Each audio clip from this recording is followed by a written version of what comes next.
and the Halos. Arrowhead Mountain Spring Water. Nothing else. Nothing else. Hear First Pitch every weekday morning from 9 a.m. till 9:30 as we bring you all that baseball talk you love. First thing in your day. Live from LA Live on 7:10 a.m. The all-new ESPN LA app. And watch it on YouTube Live at ESPN Los Angeles. The Travis and DeMarco Show and First Pitch with Craig Bergman, made possible by Arrowhead Mountain Spring Water. Right now. Yeah! I love this job. Yay! The best job ever. Yes, of course. You couldn't ask for a better job, right? Love going to work. Singing, having fun. Why are you not saying rocking anything? and rolling. You as much as anybody should love this job more than you have a great job. This you have a great fun. life. I do. Yeah. Yes. I love this job. We get to go have fun every day and Absolutely. entertain folk. Most yes. days. Mostly. Yes, mostly. Sometimes it gets Every serious. day, Trav. Yeah, well, Every day. Sure. How are you guys today? Good. Terrific. I'm not sitting in a cubicle, so I feel good about that. Yes, I'm not worried about training camp, so it's a great day. I don't have to worry Tomorrow. You're not worried about getting hit, you about mean? getting hit. Yeah. in training camp. I'll yeah, have to yeah, put yeah. a helmet on. Yes, I'm having a great Does it day. start today, or is it? We're going to be there Some tomorrow teams at are training in. camp. Some teams are in. Some teams For the Rams. The Rams start tomorrow. Yeah, tomorrow. They're there now, so you're doing football. It's football season now. Yeah. Yeah, but back in the day, like I would have been a bear today. Like I know I'm going to be like all cut and bleeding. Well, I by was the going to end say, of the day. you're going to go get in 80 fist fights over the next 5 and guess hours. who's going to do it? The same Yeah. dude's looking at me right now. Right, yeah, right. We're Yeah, beat each you're other doing up it for again 2 and weeks. again and again and Right. again and again. Yes. Yeah, it's a little bit of a different. Yeah, it's a great dynamic. job. Yeah, no, look, No doubt. This is not coal mining. No, this is absolutely not not. heavy lifting for sure. Absolutely not. Sedano and Cap are going to be at training camp tomorrow. Yeah, By the way, and Cap you're doing you're doing something with Chris. With right? Chris, we're going to talk to For Les. partners. I'm worried about that. Why? You should be. Because, like I said, it's football season. It's football season, and guys don't have senses of humor right now. Yeah. Or It's still early enough that Les will have no. a sense of humor. Les has been at this since January. This is like it's new for us. He He's doesn't been get doing an this for a off-season. while. Absolutely not. So I'm worried about that. Yeah, You'll be all right. Send I'm him a not text worried. for me. Yeah. Yeah. Just Let him know how important this I'm time is. excited to see you on Friday morning and kind of get to the bottom He'll of be how okay. it all goes. He'll be okay. Yeah, Yes. it's all good. It's all good.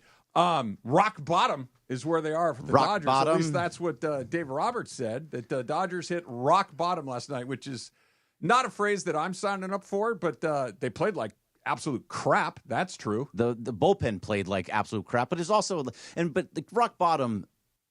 It's rock top. Is it? I hope he's hoping that it's rock. It's rock top. Rock top. rock top. Explain you your can't, rock. you Explain can't rock be top. at rock bottom when you're in first place. Well, you can. Well, no, the you bullpen. can't. You It's can the bottom bullpen. out as a team You can and be still be in you first. can be playing terrible. You can have this can be as bad as you want, but rock bottom means that you're passed out in the gutter and there's no hope and you're thinking about jumping into traffic. Well, That's I not mean, where they are. When This you is hit not, rock bottom with like an addiction, you Yeah. still have the car and the house and the wife, but Well, you hit well, rock no, bottom. that's not rock bottom. But That's you the hit whole it, point. and then all that stuff starts to go away. Rock bottom is when the papers show up, when the kids won't talk to you, when you get fired from your job. That's rock bottom. This is You're rock living- top. Okay, This wait. is behind a before grocery everybody. store. I think you hit rock bottom before everybody knows it.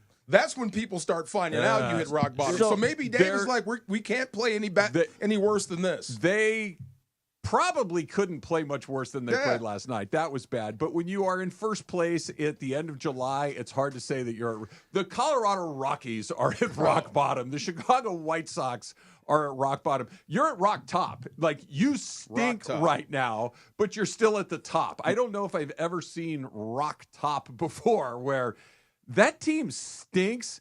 Oh, yeah, by the way, they're still in first place. It's a weird dynamic. Yeah, no, it's a little bit weird, but let's talk. It's rock bottom for the bullpen, is what he said. So I hope it's rock bottom for the bullpen. And let's look But at what it wasn't just the bullpen. No, I know. Well, look, there's other things, but let's just talk about the bullpen real fast and what there actually was out there. Is this actually rock bottom when you're throwing out Ben Kasperius? Totally understand. He was hurt. He was bad, and he ended up leaving because he was hurt. Let's hopefully he's okay. I haven't seen anything today, but then it went into Alexis Diaz. Alexis Diaz was his very first appearance with the Dodgers. So you knew he was going to give up a hit and give up some runs. That was going to happen with the bases loaded. You just knew it was going to happen. And then he was kind of fine. Then it was Will Klein, who typically just gives up runs anyway because he's not very good and he's not going to be somebody. He throws really, really hard, but he's still not the type of pitcher that he needs to be successful in this league. Then it was Edgardo Henriquez, who we saw him last year, wasn't great, throws hard, and he had one of the worst throws I've ever seen. Best pitch he threw hit the right field wall. Exactly. That was the best. So these are the guys that they threw out there. This is the bullpen that they threw out there that you're not going to see these guys in October. So is it rock bottom when it's guys that are getting their first appearance this year with the Dodgers? Edgardo Henriquez, this is his first appearance this year with the Dodgers. Alexis Diaz, first appearance. Yeah, these are not the guys that matter. They were terrible last night. They were it awful. wasn't just last night. They've been terrible for a while now. They're 3-11 in their last 14 games. Yeah. They've hemorrhaged a great deal of their lead. They've spent a lot of the equity that they spent the first part of the season building so you could have a little bit of a rough patch and still be at the top. And they are. But I understand, Greg, that those are guys that are not going to pitch the 8th and 9th inning at Game 7 of the World Series, but they're on the team. And it's not just that they're losing. It's how they're losing. It's why they're losing. It's the tone, the energy of Dodger baseball right now is bad for the first time in a long time. We've seen them lose games. We've seen it's going to happen. He didn't finish very good last night. But this goes back to Sunday when Kershaw was as frustrated as he was. Yep. It is what it is as much as the result of what it is. It's sloppy. It's disinterested. It's mistakes that are relatively easy to avoid if you're paying attention and you're engaged in a real way. There are as many mental mistakes as there are physical mistakes, and that's why when you look at it, it's like if Henriquez had just thrown one to the right field foul pole, it's like, all right, that's a guy making his debut for the season, made a bad play, he panicked, whatever. And he was fine the rest of the way. But it was all of leading up to it. It's all of what happened after it. It's just that they are in a malaise. They're in a funk that I have not seen them have for a very long. It's a great question. I wish who in the dugout can do that. So it is a great question, and I will say this: I was actually a little bit more. I wasn't so upset about last night's game. I'm upset that they've lost. They're 3-11 in their last. What is it? It's three of the. They've only won 3 of the last 11, but the offense looked much better to me than what it has been. Maybe not much, but they are starting to score runs again. They had the first batter on base 6 or 7 innings in a row to start something up. But then you have a guy like Michael Conforto who hits into double plays in terrible positions. Don't worry. But so you can't ever start a rally. No, but there were still runs. Right there were still runs being scored. There were still guys getting on base, walks being taken, a lot of walks being taken. Freddie Freeman, some positives. Freddie Freeman is starting to look closer to the old Freddie Freeman in the fact that he is getting hits. He's walking. He's not swinging at pitches and striking out. You know, in the last month, Freddie Freeman has struck out more than Shohei, and Shohei strikes out a ton. He does strike out a ton. So if that's Freddie starting to come around, that's positive to me. The fact that Andy Pages is starting to realize that he is a hitter again, that is a positive to me, and I loved seeing him in right field. It made me happy. Yeah, they gave Teo a day This off. is you happy?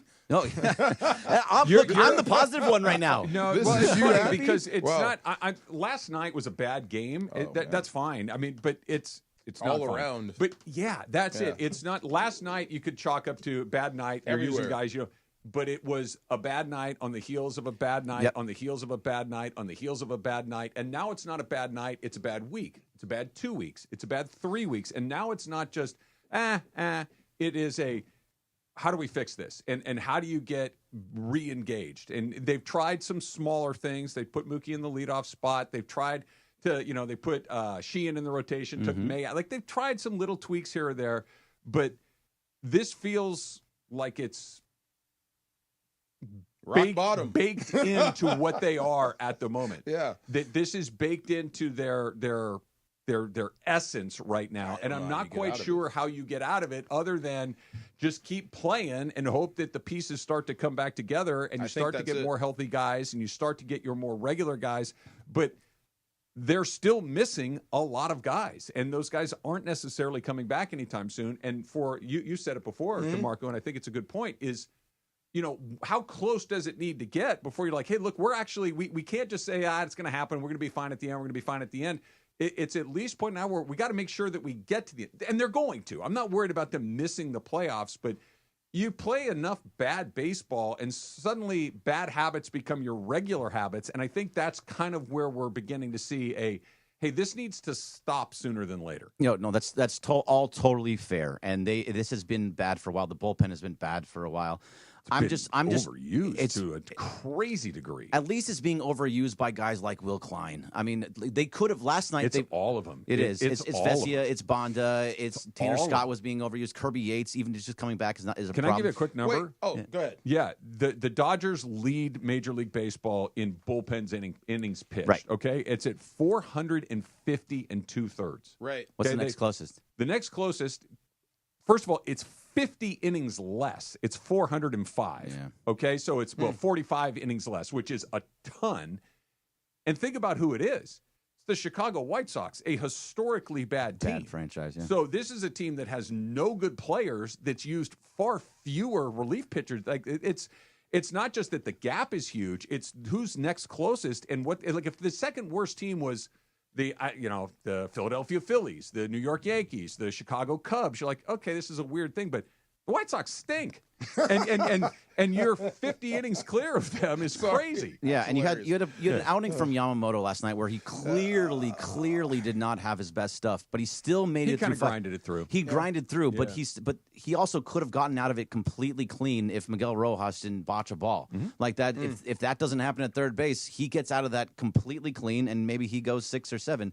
You're starting to and like Glasnow is going to pitch tonight. I just see this. I can see the team starting to come back to what it's supposed to be. It's still taking time. You guys got opposite views. Yeah, I'm seeing an offense that against Milwaukee scored runs. I'm seeing an offense against Minnesota that scored runs. I see that your pitching staff is starting to get healthy. If Blake Snell comes back, you have 4 number 1 starters coming back. But if you don't do the little things, it won't matter. Yeah, it's the defense. If you look at the box score, you're more enthusiastic about they're hitting home runs. They always hit home runs. They're not manufacturing very many runs. They're not stringing a bunch of hits together. I understand that's how they do it, but if they don't do it, there's when they're at their best, they are multifaceted. When they are at their best, it's guys like Rojas or Kim or not Conforto because he hasn't really done, but who's ever playing in left field, Teoscar Hernandez. It's like there's just traffic all the time. They get that big hit, they get that 2-out hit, they put pressure on the defense, and all of those things that they've been very good at,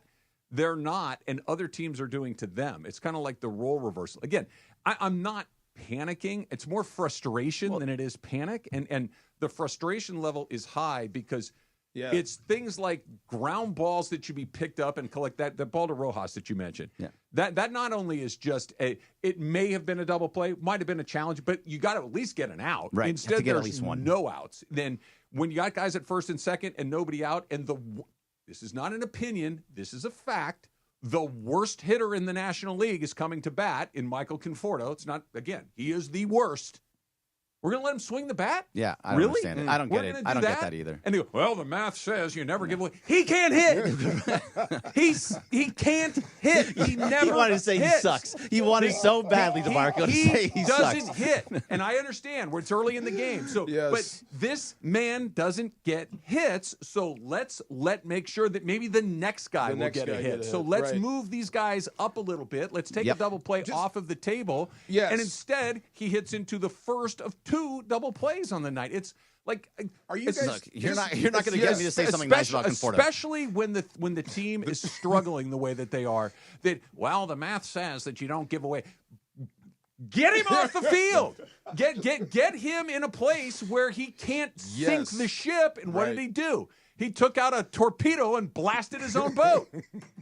It's like, what the heck are we doing here? And even tried a torpedo bat at one point. That didn't work out. Ugh. Yeah. Oh, see, that was the most emotion I've seen on Trav in so long. It's I one love of these things like, how bad do you have to be before you say, hey, listen, it's not personal, but we got to do better. I think he's dealing with rock bottom. We got rock top, DeMarco. Get it right. Well, no. Conforto might be at rock bottom.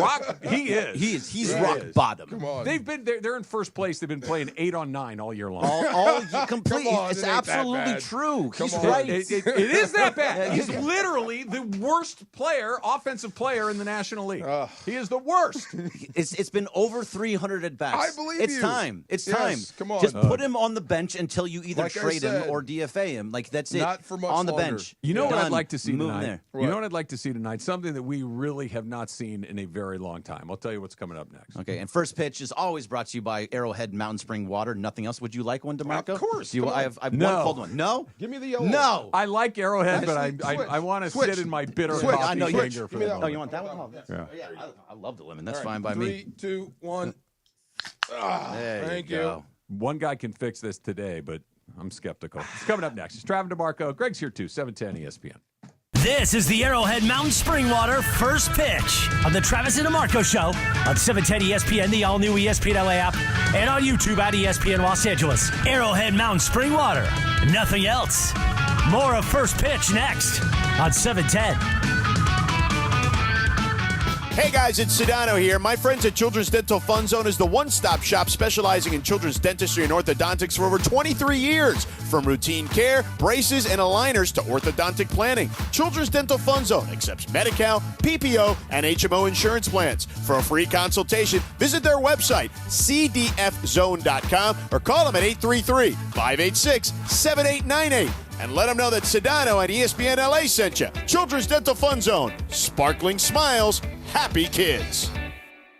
Hey, it's John Ireland. Laker fans, meet Pro Baller Energy, the official energy drink of the Lakers. It's clean energy without the crash. No synthetic junk, just a smooth boost to keep you focused and locked in. Whether you're teeing off early, powering through the workday, or just need that extra push, Pro Baller delivers. Grab the limited edition Lakers can, available now at Costco, Amazon, and select convenience stores. Pro Baller Energy. Champions choose clean energy.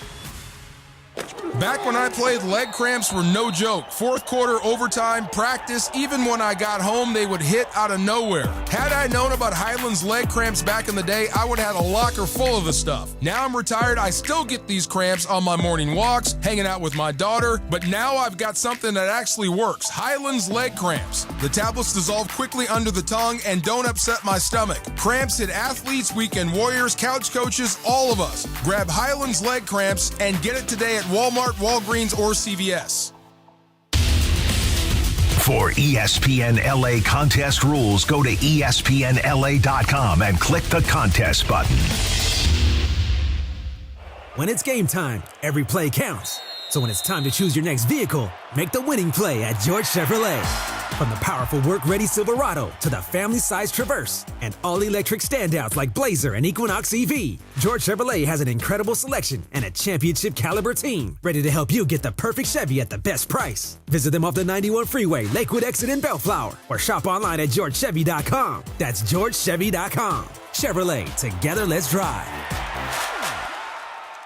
Celebrate with Mason and Ireland at their 21st birthday private podcast party. Saturday, July 26, 5 p.m. start at Hollywood Park Casino, LA's hottest card room, where you can park, party, and play. Enjoy a fan meet and greet, surprise guests, and take home an exclusive Mason and Ireland gift. Visit ESPNLA.com for more details. Tickets are sold out, but you can win your way in. Listen to Mason and Ireland all week long for you to win your way in at Hollywood Park Casino, open 24/7 pregame on game days inside Century Bar and Grill. And step in a Ray's Lounge for live music and DJs on the weekends. For more info, go to playhbc.com or follow them at playhbc. Must be 21 plus to enter. Career changers, including veterans and active duty service members. Your transition starts here. Go from GI to IT in a matter of months. Become a certified cyber warrior with training at My Computer Career. Cybersecurity specialists are in high demand, offering IT pros great opportunities and a rewarding lifestyle while protecting our people, liberty, and treasured institutions from cyber threats. Deploy your career in IT today. Learn more at mycomputercareer.edu/CWP. SkillBridge and other VA benefits are available to those who qualify.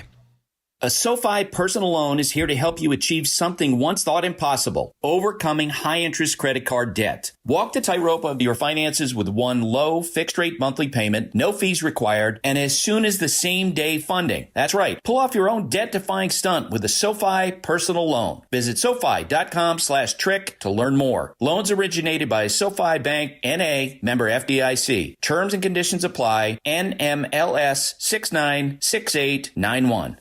This is the Travis and DeMarco Show on 710 ESPN, the all-new ESPN LA app, and on YouTube at ESPN Los Angeles. This is the Arrowhead Mountain Springwater First Pitch with Greg Bergman, talking all things boys in blue and the Halos. Arrowhead Mountain Springwater, nothing else. Let's get back to First Pitch right now on the Travis and DeMarco Show on 710. Rocky Top, you'll always be. I'm glad he's in here. Radio's Clinton Yates is here as well. Yes. What's up, kiddos? How we Do doing? you believe in the Rocky Top theory? Like you can't hit rock bottom when you're in first Dave place? Roberts said that they hit rock bottom last night. I'm of the opinion you can't be in first place and be at rock bottom. It's So rock he said top. rock It's top. rock top. Let's think about this. If you're, let's just say, the captain of the Titanic, the rock top is just as much of a problem as the bottom of the rock. This So is true. Let's be But clear about our that analogies. white-bearded old-timer was in that room, at least he was rock it out. bottom was when That's the thing hit just the ocean rock top. floor. No big deal. Next thing you know, we're finished, Exactly.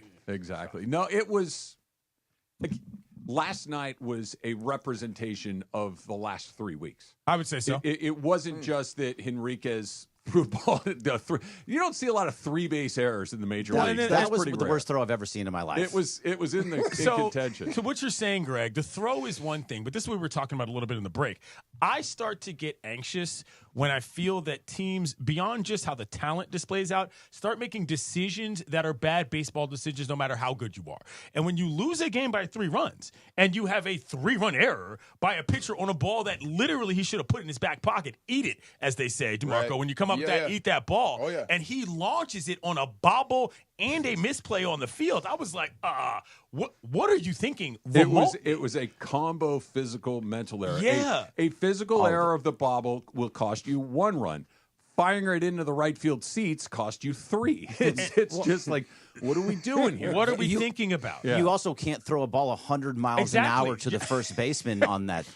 This is typical PFP that you did it all the time, Travis. You can't throw 100 miles. Yeah.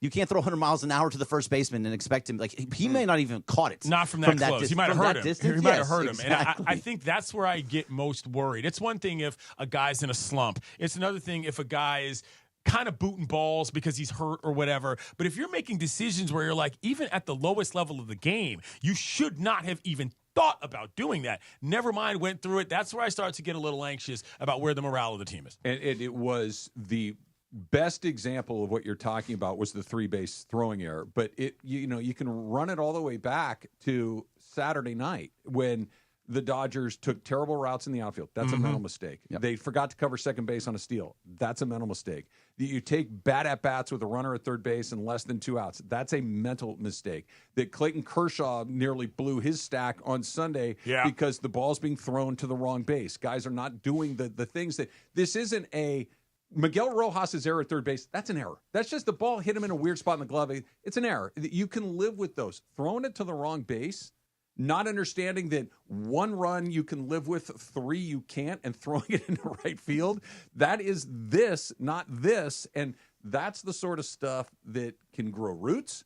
That's the sort of stuff that is very hard to get out once it's taken hold, and that's why my level of frustration. It's not panic; it's frustration. Greg, I would add on to that to only just say the one more sentence is that's how you lose a World Series. We literally saw it last year. That was exactly what the Dodgers did with the Yankees last year. They knew they were going to throw to wrong bases or miss balls or mishandle plays and do things incorrectly. Yes. Yeah, there it is. I gave you that sticker. Yeah. What the hell is that? I have it. That's the sticker I gifted everybody at the studio, which is when the game broke down. We remember we were there. Yeah, because they made because they made poor mistakes, and that's Nice pull. I love that too. It's very much because there's wrong. guys in wrong positions, Yes. and it's going to be and until it can get better. Why? And who knows if it does get better anytime How? soon? Because Why? What happened? all those you have Edmund, who does not a third baseman playing third base. He can play everywhere, Is but it he's just playing guys third out of baseman. position? You're confused as a team? That's one It's of a the huge things. part of it. Teoscar Hernandez is playing right field. He's out of Well, position. Greg, hold on a second. It's not like they have a right fielder that they can just put out there. Nobody No, I've ever heard of. there It's not could like a be guy with a bunch of gold somebody. gloves and MVPs. However, as we is on talked the roster.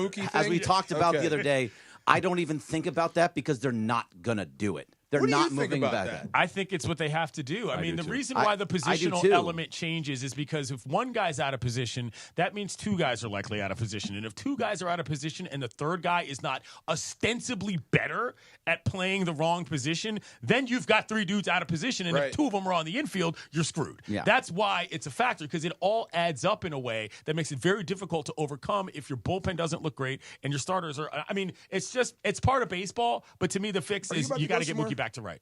What do you mean? Because I have if you didn't have the glow of the World Series, if you didn't win it last year, and this was going on, would you have the same feeling now, or would it be a little bit The feeling about the team? Yeah.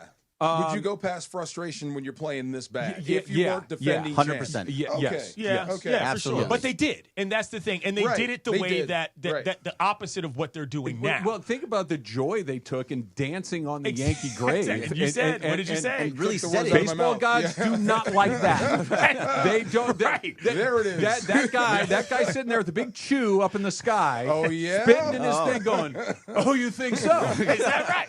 Okay, You're all gonna right. play off those errors. Well, Well, guess what? Now it's watch your this. turn. Inflict a little infield terror on you for the first 100 games or so. Watch this. Watch this. Well, but if you really think about it, like if you really think, let's say in a month, where do you think they're going to be in a month? Do you think they're going to be still scuffling along like they are right now when everybody seems to be just kind of coming back? Okay. Again, this is the benefit of being right every once in a while. I'm not right a lot, but I was right about this one. Do you know who fixes a lot of this? Not all of it, but a huge portion of this? It's Max Muncy. Is Max It's Muncy. Max Muncy. 100%. Max At Muncy third, in the is middle lineup. vitally important to what they do. Because 100%. while he's not Nolan Arenado at third base, okay? He's a third baseman. Yeah. Absolutely. He plays third Yep. base every day. Yep. And he's going to make the routine play far more often than some of these other He's guys going to might. boot a ball every once in a while. He's going to extend the lineup. He's going to make you see more pitches. He's going to hit some home runs. He's going to do he's going to allow Tommy Edman to go back to where he belongs, which is in the middle of the diamond, which is in shortstop, center field, second base. That's his It's going to nexus. allow Miguel Rojas to go back where he belongs. I'm not saying this to be funny or mean, the bench, and be a bench player and come in and fill in as needed. I agree. You're going to have all of these guys that are going to be able to go and play where they're supposed to play. Muncy fixes multiple problems with his appearance. The other thing that can happen, and this is a little bit of a throwback thing, but I think it's important, and it's what Clayton Kershaw would have done in the prime of his career. It's what a guy like Paul Skeens can do right now. It's what Mizrowski, they took him out of the game yesterday, and you saw that fell apart, yeah. Tyler Glasnow needs to go out there and pitch like a guy that earns $100 million. 100%. Go out there and say, you know what? You need a one hitter. You need a CG. You need something along those lines. Or just go out there and pitch 7 innings and give up a run. Right. And go out there and just say, you know what? Not today, guys. I got it. Okay. I got it. Have somebody that says, I'm going to put this on my back today.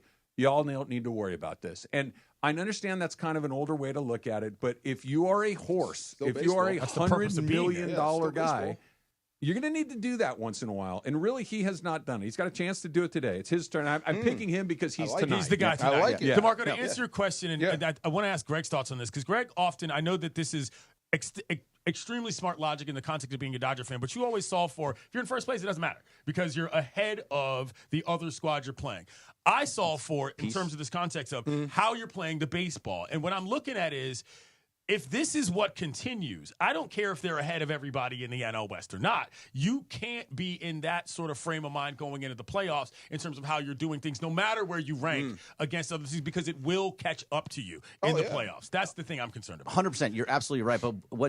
But what Travis is talking about is also a big portion of all that. That Max Muncy, when he comes back, not only that, you can now put, if you have Edman in center field, that means Pages can go to right, then Teo can go to left where he belongs. He should be in left field where you kind of hide him a little bit. I hope so, and I all hope of that Muncy can stuff, be himself. Yeah, and then Muncy, it'll take a little bit, but he'll get back to being himself. And Kim should play every day. And Kim should play every day at second base. Yeah, you can do all those things, and now you have guys in the correct position that are going to make the play more often than not. But we're a month away from that? No. Probably a couple weeks. Couple weeks from him getting back. A month away from him being likely 100%. But on the field. Yeah. And we're already at 100 games. That's the issue. Sure. You know what I'm saying? This goes back to the first place aspect of it all. They have a little bit of wiggle room. I'd rather be in first. So to my question, in a month, do you believe that they're going to be the best team in baseball, or they're still going to be? If they don't correct this nonsense, they're going to be struggling like this. Yeah, in 1 month, they're going to be neither of those things. Yeah. I think that's probably the best way to put it. They're not. I would bet on them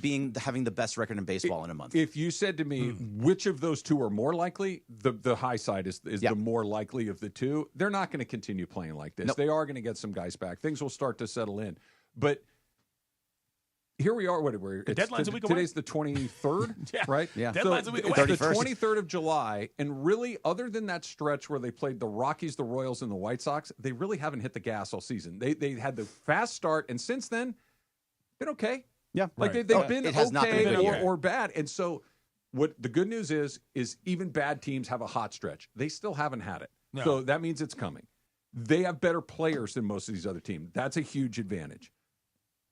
That being said, there's a lot of stuff that's not very good right now. You hope it's coming. You've leaned on the bullpen to a degree that's crazy. I know that these guys aren't the only right now. When that bullpen gate swings open, there's exactly one guy you're like, okay, good, I like this, and that's Vezia. Sure. Everyone else, it really is. Everyone else is, and that's a bit of an update on a lot of feelings from the past. Yeah, you know? I don't know. He was about my this villain guy. last year. Yeah, absolutely. He competes. Yep. He throws strikes. He doesn't walk people, and it's just like he's the one guy. And so, I need Tyler Glasnow to step up. Look, we can continue this conversation. There are a lot of people to blame for where they are right now. Some of it it's just bad luck. Some of it is who they are.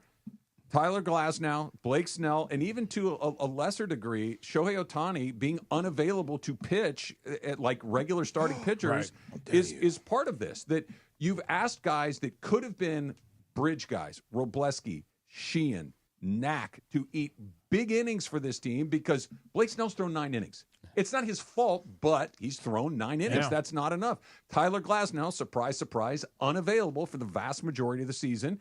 He has not carried his weight. Shohei, we were close last year. Now, all of a sudden, we're in the middle of the season. He's still only going 3-4 innings at a time. So it's nobody's fault, but it's the reality of where it is, where you're into the bullpen in the 4th, 5th inning virtually every night unless it's Yamamoto. Leading the league in bullpen innings, DeMarco, is a bad team stat. Oh, yeah. There's no world in which that's typically a good thing. And what I was going to say, lastly, in the rock bottom. What I was going to say lastly is if you see a trade deadline panic, that means that the Dodgers don't think what they think. And that's where you're looking at yourself and you're saying, okay, if that happens, then they don't believe. And the price just went up because everybody knows you need Yeah, it. no, the price is high. That's the thing. But they're going to get relief pitching, and they're going to get an outfielder. That's pretty much what they're going to get. Okay. But they may have to pay a premium for it. A huge premium, and they will pay. And they will because they're really good at scouting and they're really good at development. So bye-bye prospect, bye-bye prospect, bye-bye prospect. You want Dustin May? Great, I can find another one. That's how they look at it. That think that he's pitched his last pitch for the team. Yeah, I wouldn't be surprised. Yes. We can get into that coming up in just a little bit. It is also not just baseball season. It's the return of Rams football on ESPN LA. Our first day from training camp, as Greg mentioned a minute ago. LMU coming up tomorrow afternoon. Sedano and Cap at 3.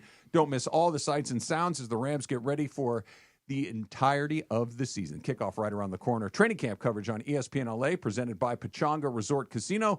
Play your perfect combination at Pechanga Resort Casino, exclusive California gaming casino partner of the Los Angeles Rams. And first pitch, always brought to you by Arrowhead Mountain Spring Water. Nothing else. And let's go, DeMarco. Cheers. Dustin May. Tick, tick, tick, tick, tick. That's next. Travis DeMarco, 710 ESPN.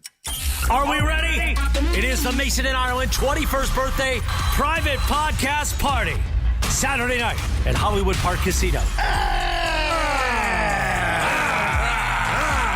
Good afternoon. HPC, go to playhpc.com or follow them on social at playhpc. Saturday night, tickets have been sold out for weeks. You want to win your way in? Listen to Mason and Ireland all week long. They've got Mason and Ireland 21st birthday trivia. If you win, you win a pair of tickets in to Saturday night's private event at HPC. Party, party, all party with Mason and Ireland to celebrate their 21st birthday. Listen for your chance to win all week long on Mason and Ireland right here on 710 ESPN and the all-new ESPN LA app. Accident or injury, call Jacob and Ronnie. Call Jacob. Hey, it's Mace. If you're injured in an accident, you got to call my guy Jacob. Why? Because his team will hold your hand throughout the entire process. He's been handling cases since the 90s. The consultation is free. He'll deal with the insurance company on your behalf, and you only pay Jacob if he wins. He's got the reputation and the clout to get you the compensation you deserve. Call 844-24-JACOB. That's 844-24-JACOB, or visit calljacob.com. Call Jacob. Waba Grill is an LA original, so we've got to keep it real. Real fresh with our Asian-inspired menu that's grilled to order every time. Take me up and never put me down. Real quality with our marinated proteins like hormone-free chicken, ribeye steak, wild-caught salmon, and shrimp. Enjoy $5 happy hour weekdays after 3 p.m. with our 5-piece pork veggie dumplings and a value-sized premium beverage drink like our creamy and delicious Thai tea. Waba Grill. Keeping it real every day for you. Disney's Descendant Zombies Worlds Collide Tour. Live in concert tonight at Crypto.com Arena. A one-of-a-kind live concert experience starring Kylie Cantrell, Freya Sky, Malia Baker, Malachi Barton, Dara Renee, Joshua Colley, and Makana Knife. Live on stage, singing all the hits from the movies. Tickets on sale now at DescendantZombiesLive.com. Discover Big League Hydration with Arrowhead Mountain Spring Water, delivering refreshment all season long. Sourced from carefully selected springs right here in the West, Arrowhead is crisp, refreshing, and complete with naturally occurring minerals. Arrowhead Mountain Spring Water, the official water of Major League Baseball. Major League Baseball trademarks used with permission.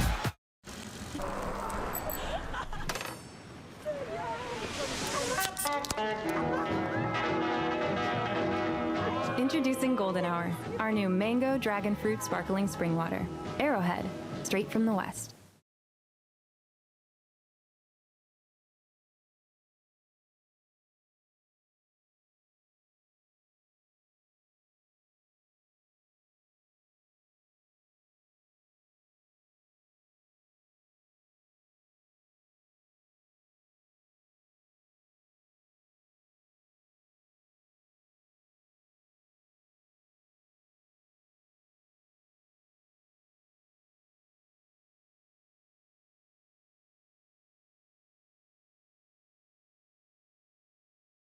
For the things you actually want to do. No offense, Jim.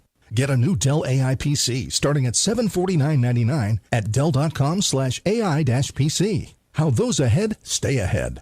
If something happens to you, what happens to your family? Will they struggle financially? Will they be able to afford the home you built together? With Ethos, you can get life insurance coverage in minutes. Get up to $2 million in coverage for as little as $2 a day. All online with no medical exam. Just answer a few health questions. Get your free quote at ethos.com/game. That's ethos.com/game. Rates may vary. Billed monthly. Sample rate 10-year term life policy for a 35-year-old healthy non-smoking male. And yes, welcome to the Travis and DeMarco Show. Now mornings, 9 a.m. to noon on 710 ESPN, your destination for LA sports. Let's get back to the fellas. The Travis and DeMarco Show continues right now. All right, so I have to tell you this. Okay. Of all fan bases, I think baseball fans are by far the strangest. Oh, yeah. They are. Oh, yeah, I agree Is that with that. really? Oh, yeah. Okay, I said that, and I'm like, I hope I don't insult him. No. But they by far the strangest folk on the planet. You know this, right? I'm not going to argue too hard on that. Because you do this every day. Yeah. And the hand wringing. Yeah. And you love it. Yeah. You tie yourself in knots, and then at the end of it say, well, no panic. Yeah. That's baseball, right? Yeah. Okay, There's another one tonight. There's another one. And there's another one the day after that, and the day after that. So yeah. I thought you guys, you summed up what's happening with the Dodgers outside of your rock top, which does not exist. I like it. It's a good fantasy, but it does not exist. But I thought you went through everything that ails the Dodgers. I mean, from top to bottom, comprehensive. And not one time did anyone mention Dave Roberts. Yeah. Not once. Yeah. It's interesting because, first of all, it's a great example of how quickly this stuff can change. Yes. Because Dave Roberts was the one that would have been getting bludgeoned. Barbecue. Yeah, just bludgeoned with what the hell is going on out there if we were doing this a year ago today. Yes. Prior to a World Series victory. Yes. But they did win the World Series.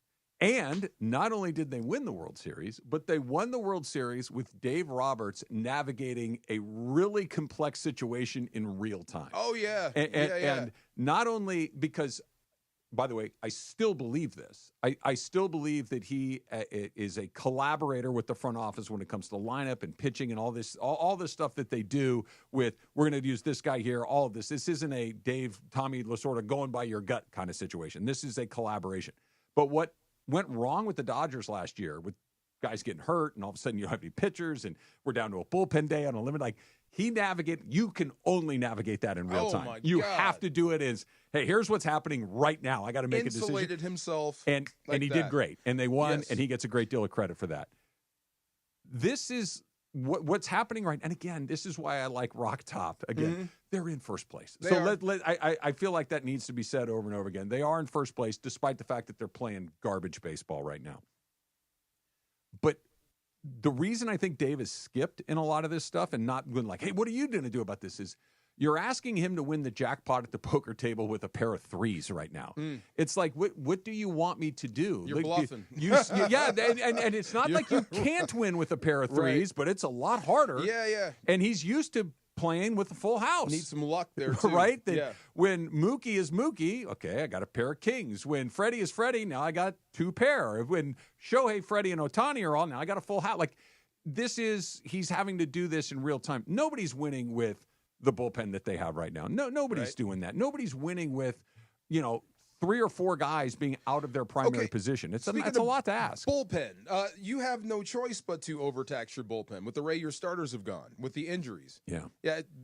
Dave didn't do this by choice. No. This is the residue of injuries and signing the wrong guys. Now, that part I get, but the bad baseball, I guess you can attribute to guys playing out of position. You're going to be a little confused if you keep switching guys around. What's so crazy, DeMarco, and I know we're beating a dead horse here, but the ultimate guy out of position is Mookie Betts. I know. And, dude, he's batting don't get that. He's batting under 240. Okay, and you can tell me, he can tell me, not you specifically, but the Dodger brass can tell me, Mookie can tell me that it has nothing to do with it.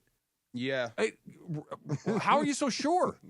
Because when you went to right field last year at the end of the year, you looked a lot like better. Mookie Betts. This is not Mookie Betts. It's not. I mean, he's got no pop in his bat. He's popping up a ton. He's batting under 240. Like if you're gonna hit under 240, you better hit a bunch of home runs. Right. And he's not doing that. Well, what if he goes and he still doesn't straighten out at the plate? I mean, then it could be. Then you go back to the illness and whatever happened to him. Yeah, something. He's just not being Mookie right now. But if it's just a simple move, why that's not happening does not compute with DeMarco. That doesn't make any sense at all to me. Ego? Gotta be. Both on his that I understand. On his part and on the team's part. But I think you have enough data that says I think you should be better. It's better for us and you if you go back out there. And what's the harm?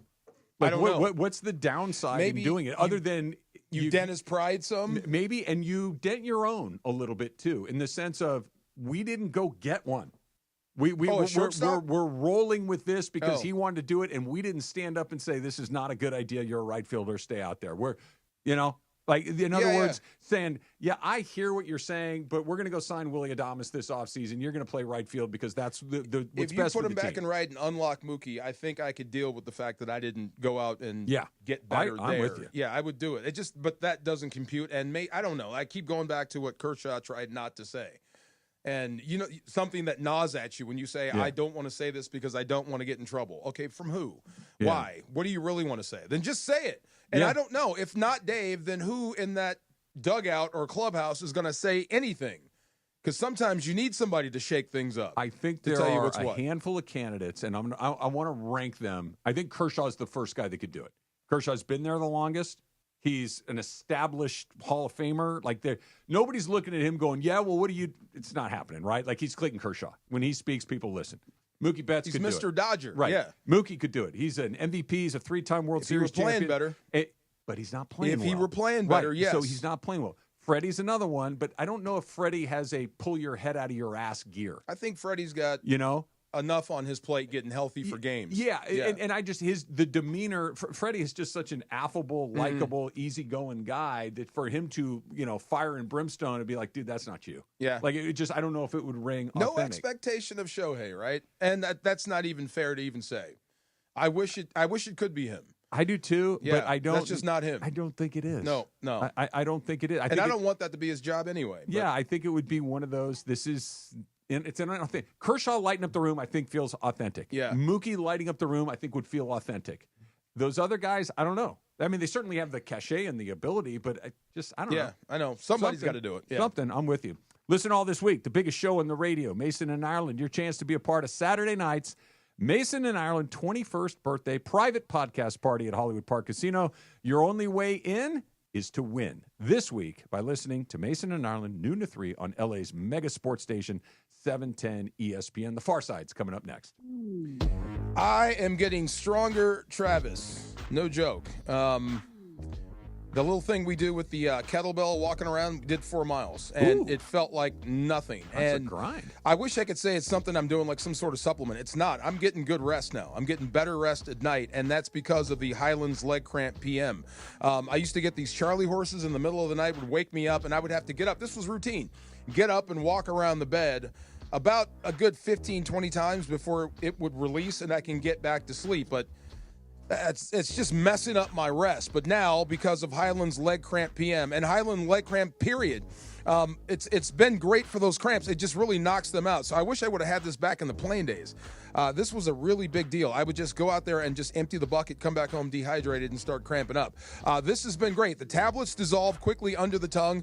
They do not upset your stomach, and no water needed. So if you right there on the nightstand, just pop it good. No waiting around, just leg cramp relief. Leg cramps do not care if you're a pro athlete or a weekend warrior or just a guy yelling from his couch at the TV. We all get them. So don't wait around like I did. Go ahead and get ahead of the problem. Grab Highlands Leg Cramp and Highlands Leg Cramp PM, available now at Walmart, Walgreens, and CVS. You will thank me later.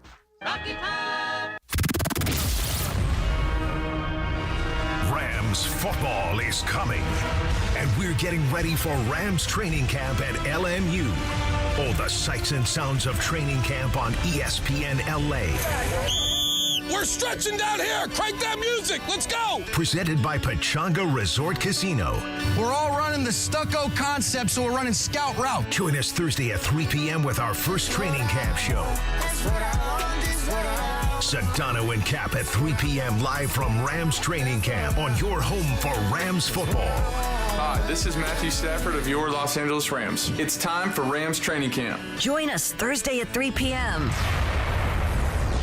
Hey, it's John Ireland. If you've been searching for an energy drink that actually works without the crash or junk, look no further than Pro Baller Energy. Made with clean ingredients and natural caffeine, it gives you a smooth, focused boost, whether you're at work, on the golf course, or just need a pick-me-up. It's energy you can feel good about, and the limited edition Lakers can makes it even better. Find Pro Baller at Costco, Amazon, and select convenience stores today. Try it and see why champions choose clean energy. Hey guys, it's Sedano. Flashy discounts, gimmicky sales? Don't fall for it. At Hernandez Wholesale Flooring, we give you honest, wholesale pricing all year long. No bogus markups, no tricks, just the best floors at the best prices. Call 866-62-FLOOR. No sale beats wholesale. Hernandez Wholesale Flooring, check them out at hernandezwholesaleflooring.net or call them at 866-62-FLOOR. For the best prices on hardwood, carpet, and more, call 866-62-FLOOR. In a world parched for excitement, one drink will emerge. Twisted Tea, the refreshing thrill ride of flavor. Recreating its classic role as the hard iced tea that goes down smooth. Twisted Tea doesn't just taste like real iced tea, it's made with real brewed tea and a 5% kick of alcohol. Taste the adventure with Twisted Tea Hard Iced Tea. Keep it twisted. Twisted Tea Brewing Company, Cincinnati, Ohio. Please drink responsibly. Still getting around to that fix on your car? You got this. On eBay, you'll find millions of parts guaranteed to fit. Doesn't matter if it's a major engine repair or your first time swapping your windshield wipers. eBay has that part you need, ready to click perfectly into place. For changes big and small. Loud or quiet. Find all the parts you need at prices you'll love. Guaranteed to fit every time. But you already know that. eBay. Things, people, love. Eligible items only. Exclusions apply. And yes, welcome to the Travis and DeMarco Show. Now mornings, 9 a.m. to noon on 710 ESPN. Your destination for LA sports. Let's get back to the fellas. The Travis and DeMarco Show continues right now.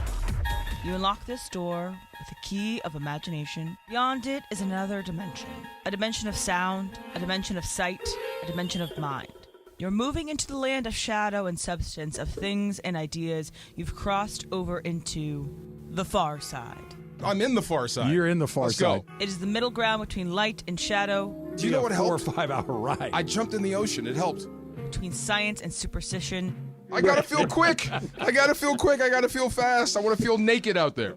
And it lies between the pit of man's fears and the summit of his knowledge. The far side.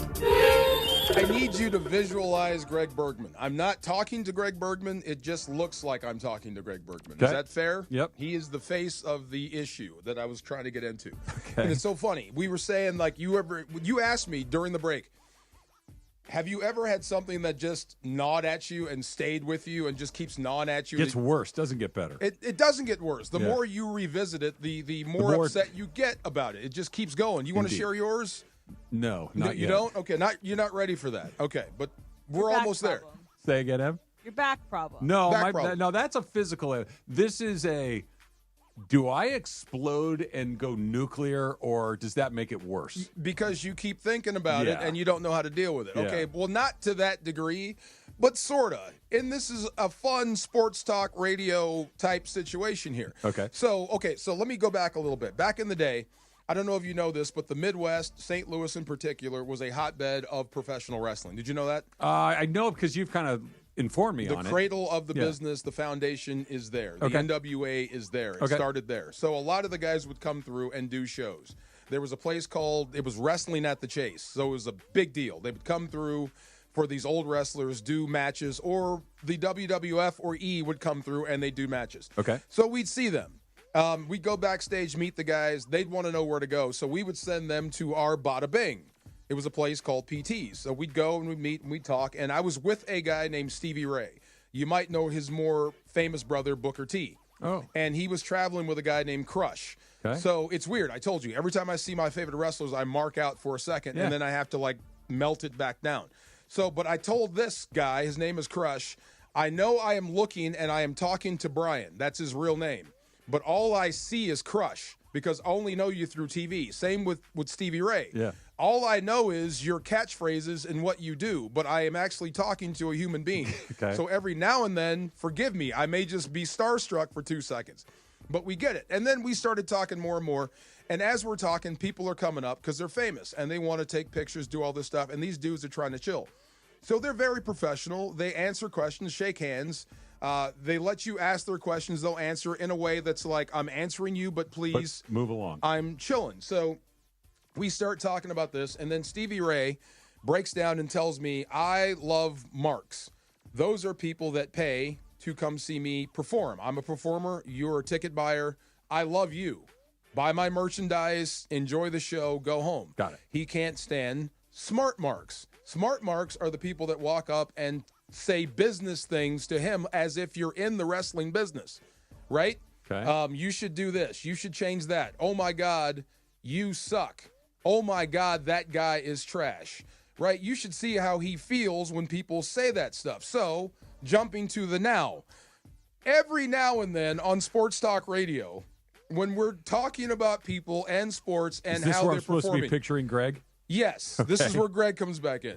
When guys, said athletes, aren't performing up to snuff, I think we can say things like he stinks or he's bad or he's playing like crap.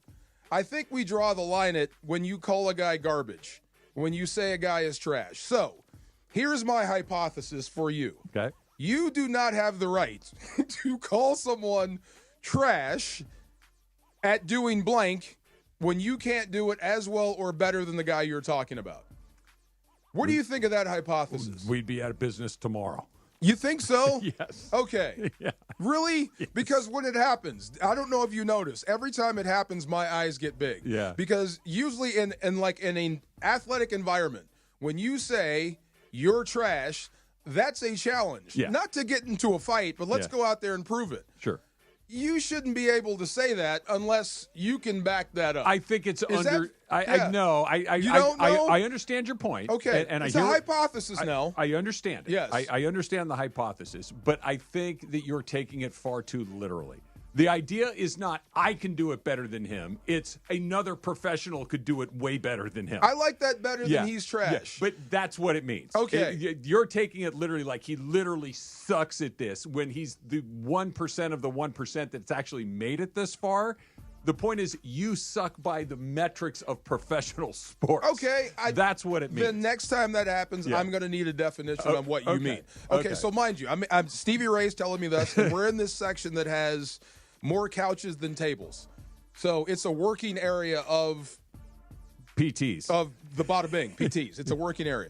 So he is telling me, and he's getting ramped up, and he says this little dude who's 5 foot nothing, 100 nothing, couldn't outrun a two-legged dog, and now I'm on the floor cracking up. If he tried to jump over a credit card, he would scratch it. Yeah. That he just keeps going on for 15 minutes about this guy, and it just made me laugh. So it just made me think. It just, every time I hear it, it shocks me because I don't think you would actually say that to that guy.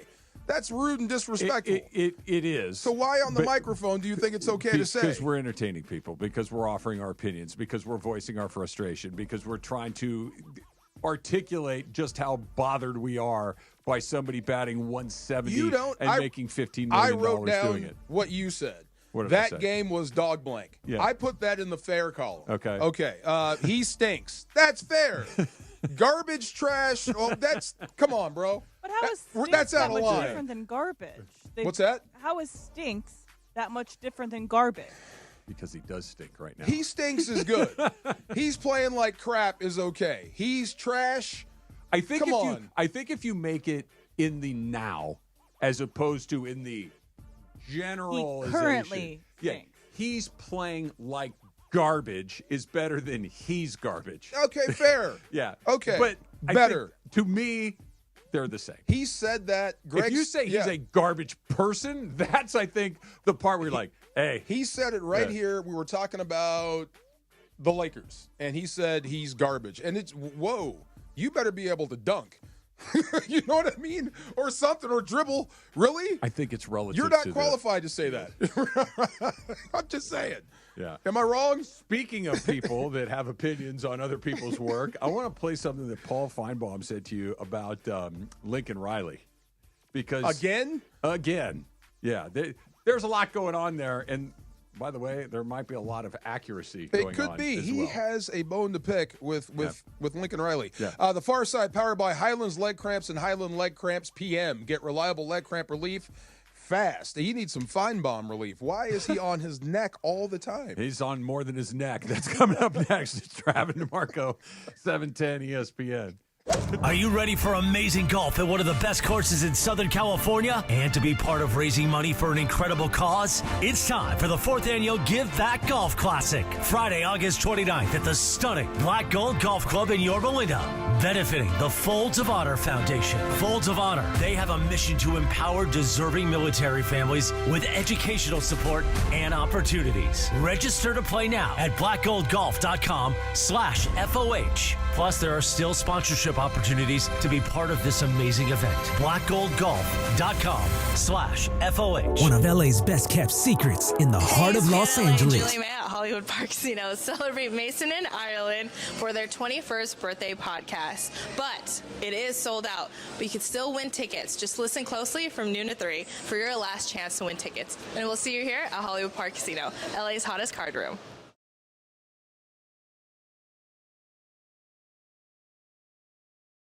.com or call 213-748-1291 today at Entertainment's official address. Hey guys, it's Sedano here. My friends at Children's Dental Fun Zone is the one-stop shop specializing in children's dentistry and orthodontics for over 23 years. From routine care, braces, and aligners to orthodontic planning, Children's Dental Fun Zone accepts Medi-Cal, PPO, and HMO insurance plans. For a free consultation, visit their website, cdfzone.com, or call them at 833-586-7898. And let them know that Sedano and ESPN LA sent you. Children's Dental Fun Zone. Sparkling smiles, happy kids. Craving that beach vibe? There's an Islands restaurant near you with all your favorites. Crafting your perfect Islands moments with classic burgers, fresh cut fries, local brews, and never-ending summer drinks. Visit your local Islands restaurant. Disney's Descendant Zombies Worlds Collide Tour. Live in concert tonight at Crypto.com Arena. A one-of-a-kind live concert experience starring Kylie Cantrell, Freya Sky, Malia Baker, Malachi Barton, Dara Renee, Joshua Colley, and Makana Knife. Live on stage, singing all the hits from the movies. Tickets on sale now at DescendantZombiesLive.com. 710 ESPN, your home for the 17-time world champion Lakers. KSPN Los Angeles, a Good Karma Brands radio station. This is the Travis and DeMarco Show. Now weekdays 9 a.m. to noon on LA's mega sports station. 710 ESPN.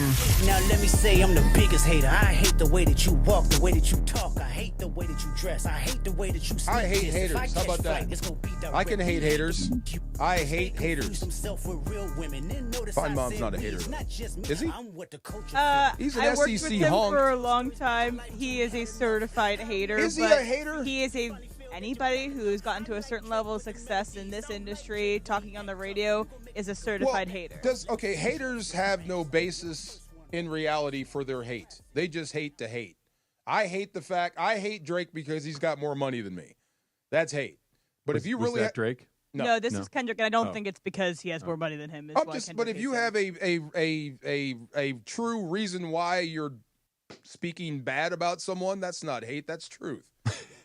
Right? Well, yeah, that's how I would see it. Yes. Yeah. And whatever Finebomb has said about Lincoln Riley, I think I've agreed with about 70% of it. Well, let's see if you agree with this. This was on Dari Noka's, right? Yes, and he hosts a radio show in Oklahoma, in Norman, for Sooner fans. So this is the very end of this interview with Paul, and Paul just has to get something off his chest. Listen to this. But I want to say one thing before I go. The thing that I'm most excited about Big Ten Media Days is I want to hear Lincoln Riley try to explain his last 2 years, because I can't think of anybody whose coaching has been more fraudulent since his first year with Caleb Williams. And I say that as somebody who admired what Lincoln Riley did at OU. I didn't admire the way he left. But I really think, and I know a lot of people are still gnashing teeth in Norman and Oklahoma City and across that state, but I frankly believe the Sooner Nation is better off today than it would have been had he stayed around, because there is something wrong with this guy, Dorian. I know we don't have time. I know we're at the end of the segment, but I did want to close on that note. I am underwhelmed, and I can't think of a coach in modern time who's making the kind of money that he's making who has done less. There it is. You have to factor in how much he's being paid. He could be overrated. He could be overpaid. That could be the crux of his argument. It seems like it. Well, let's 1, 2, 3, 4, 5, 6. There were 7 just headshots in that thing. Yeah. 7 as I see him. Explain the last 2 years of your coaching. Okay, that means you stink. A more fraudulent coaching job, okay? Same thing. Basically gave whatever success he has had at SC directly to Caleb Williams. Said, you had nothing to do with this. This was all Caleb Williams. Starting to look that way. The Sooners are better off without you. Something very wrong with this guy. That sounds personal. I'm underwhelmed. And then lastly, he is overpaid, and nobody has done less with more. That's number one. That sounds exceptionally personal. Which part do you disagree with? Well, hold on. So it sounds exceptionally personal. Yes. But it also doesn't mean that it's not accurate. Very true. That is I don't like him, so let me make sure that before I end this interview, I get a chance to just absolutely murder the guy on the radio. That's what that was. It doesn't mean it's wrong. Yeah, I wonder but why. It was that feels like there was something personal between those two guys. Now, let's move on from that to this. What he said is not crazy. It's just rough. That Caleb Williams was here, they were good. Caleb Williams not here, they've been bad. That underwhelming is not even probably a strong enough word for it. Explain yourself. All of these are pretty fair questions for Lincoln Riley. Okay, let's take them one at a time. So is Oklahoma actually better without Lincoln Riley? No. When he was there, first place. Brent Venables tied for 7th, tied for 2nd, tied for 13th. Okay. 3-6, 7-2, 2-6 again. So they are not better. Could we have overrated Lincoln Riley for what he did at Oklahoma? Maybe it's because of Baker Mayfield. Maybe it's because of Kyler Murray that you were so good. Jalen Hurts, too. Jalen Hurts as well. Maybe it is because of Caleb Williams. It could be just the athletes you're putting out there and not your coaching style. Sometimes when you get away from a machine like Oklahoma, Bob Stoops left him a great program. Bob Stoops was killing it before he left. Mm-hmm. So he turned over the keys to a great program. Maybe Lincoln Riley cannot dig it out of the mud like most coaches. I think that might be what Paul Finebomb is trying to get across to people. And that could be true. Yeah. You're a great front-running coach. When you have a loaded football team, you can coach that. But digging it out of the mud, not you. Something wrong with this guy feels something beyond, hey, you don't know how to draw up an offensive scheme. You don't know how to recruit. You don't know how to go for it or not go for it on 4th down. Coaching stuff. There's something wrong with that guy means something different. There's something wrong with that guy means either there's something wrong with, or he's weak, or he's dishonest, or he's right. That is a personal evaluation. Selfish, that there's something aloof, checked out, yeah, something. And I'm not saying that but that is hey, this guy makes terrible decisions on 4th down. It's a coaching thing. Hey, this guy picked the wrong wide receiver, recruiting thing. Hey, this guy, their special teams are terrible. That's a staffing thing. These are something wrong with that dude. Could be. Like if I said to you, hey, what do you think about that guy? And I said to you, I think there's something wrong with that guy. Know what that means. I would keep him in front of me. Yeah. I remember people talking about, was it Mike Leach? Uh-huh. Something wrong with that guy. He was just a little different. Now, the guy was a legit football coach. He just didn't do it the way the other guys did. He was colorful. Yes. There you go. He went from there's not something wrong with that. That guy's different than everybody else. He's different. He's colorful. He's a character. Because he has success. Right. Yes. If he were 2-11 instead of 11-2, it's like that guy, there's something wrong with that guy. Could be. That's how that would go. Could be. And then the paycheck part, I mean, we've been talking about that for a while. If that buyout wasn't so big, he'd be gone by now. I think that we're getting to the point where if USC really means what they say about their athletics, and in particular their football program, that we are SC, we want to win, we want to make sure that we are competing at the highest levels of this sport, then that should not stand in the way of what's about to happen, which is either get up to speed with the rest of everybody. And by the way, you're asking him to get up to speed with some of the very best. You're asking him to get up to speed with Michigan, with Ohio State, with Oregon, with teams that have been in the college football playoff, that are winning these conferences, that are losing 1 or 0 games a year. Mm-hmm. With fan bases that have just such a fervor for their teams. Absolutely. As well.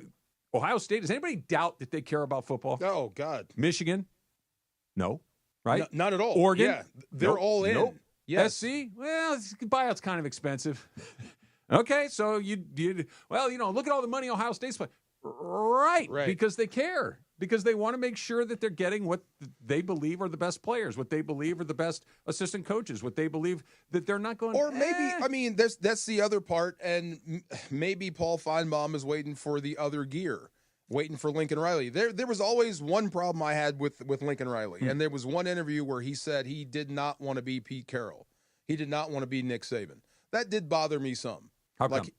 Well, he's not going to be 60 or 70 years old on the sideline. Okay. Like, that's not usually how coaches speak. Yeah. Even if it were true. You don't say that. Yeah. To put that out there. So maybe that's what he's picking up on. Yeah. Well, look, if we're talking about the last 20 years of college football, I'll be Nick Saban and Pete Carroll. Those are two pretty good guys to beat. Right. That's what I'm saying. Right. Now, are they still going? Nick Saban, I guess, is retired now, but Pete Carroll had a program that was second to none. Nick Saban had a program that was second to none. Yes. What exactly about that do you not want to be? The right thing to say as USC's head coach is, I want to be better than Nick Saban. I want to be better than Pete Carroll. I want to be Pete Carroll, John Robinson, and John McKay rolled into one. I mean, that's what I'm hoping to be. I got a long way to go, but that's what I'm hoping to do. Would you be surprised if when he leaves here, would you be surprised if he never coached again? Yes. I wouldn't. You wouldn't? Absolutely not. Yeah. No, I would not be surprised. I would be shocked if he took another job at a lesser place to dig it out, to try to salvage his reputation. That's interesting. I think he goes right to TV and stays there.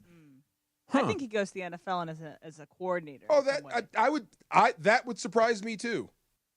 I mean, do you really want to coach? This is great because, as you said that, see, it's like, well, maybe, because I do think, look, he's very quickly to go, hey, it's on me. Right. I didn't have this, or I didn't have that, or this guy wouldn't do this, or it's like he's not a guy that seems super excited to take the responsibility on. I don't think he would take a job as an offensive assistant to draw up scout team cards. That's a dude. That's a different sort of guy. What if it's not like, you're not asking him to go be the head coach at San Jose State, but let's say he gets an opportunity to be the head coach at a place like, I kind of want a middle of the pack team like Iowa. Okay, like not a bottom feeder, but also not a heavyweight. Can we either. give him Iowa State? Make it better. Something like that. Iowa something State like that. or TV. I bet he chooses TV. That's fascinating. Look. You know what? I have a feeling we're going to find out. Yes, because I don't think this is going to go great. I don't think that this is. You know what SC does? That's very the SC football program. I shouldn't say SC.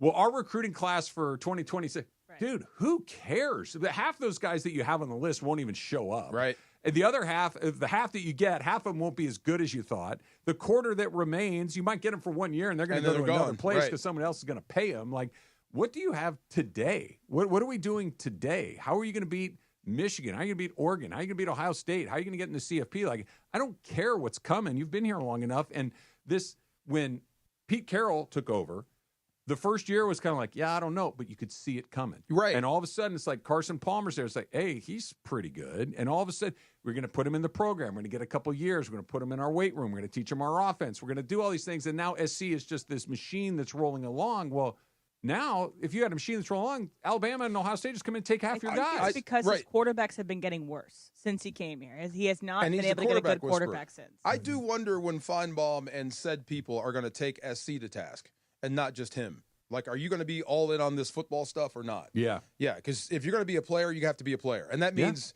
I think if you were Michigan or Ohio State, I think they would have eaten the buyout. DeMarco, think about this. To move on. Ryan Day has lost like 4 football games in his career and at Ohio State, and they had the gun to his head going into the playoff and last I thought year. they were the same if you want to compete in the Big Ten. They don't. I'm not listening to this. Right. I'm not listening to what they say. I'm watching what they do. Ohio State was getting ready to cap a guy that had like a 94% winning percentage. And 3 more years in the job. Yeah. 90. He never loses. He lost to Michigan a couple of times. Like, we got to get rid of this. That's the environment you're in now. Really? Really? Yes, right. Okay. And I do think they hadn't won the national championship until that point, but he had gotten to the game a couple of times. But I do have a last-minute standing having to do with college football. All right. Will Chamberlain. It is not Will Chamberlain. It's not there. So, The Athletic did a experiment where they pretended that college football programs could be bought and sold like professional sports teams. So it was inspired by the Rays sale, the Lakers sale, the Celtics sale, okay? So in a world in which college football teams could be bought and sold, who would have the highest valuation? Oh, wow. Yeah. Okay? Top 10 here. And I'm going to start with DeMarco. Top 10 valuation. In a world in which they could be bought and sold, the most valuable college football I'm thinking Blue programs. Bloods. Michigan. Michigan's on the list. It's number 5. Travis. Ohio State. Ohio State's on the list. It is number 3. Jorge. LSU. LSU. just barely makes it at number 10. Okay. DeMarco. Okay, I have two. I'm going to take a stab just to see where they are. Notre Dame. Notre Dame's on the list. It's number 4. I thought they might be number 1. Yeah, yeah, I'm not kidding. USC. USC's on the list. It's number 8. Jorge. Clemson. First one off the board. Clemson's not on here. DeMarco. I know they were. Bama. Bama is on the list. It's number 6. Travis. Texas. Texas is number 1. Yeah. How many are left on the list? We have 1, One left. 2, 3 left. DeMarco. Oh, God. Georgia. Number 2 on the list. God. Georgia's number 2? Wow. Yes. So obviously not going to give me that. What number on the list are we talking here? We have 7 and 9 left. Travis. Oregon. You just said it. DeMarco wins. That was a good one. Well, And so the full list, if you're following along, is and these are all made up valuations, but they had their own metrics for doing so. But number 1 was Texas, number 2 was Georgia, 3 was Ohio State, 4 Notre Dame, 5 Michigan, 6 Alabama, 7 Oklahoma, 8 USC, 9 Tennessee, and 10 LSU. So the ones we missed were Oklahoma still and in Tennessee. there. Tennessee's still hanging in there. With this, SEC. that USC is number 8 on this valuation. It's LA. It's a major school with huge donors. If it should be evaluated You have in the no top excuse 5. not to be in the mix every year if you're SC.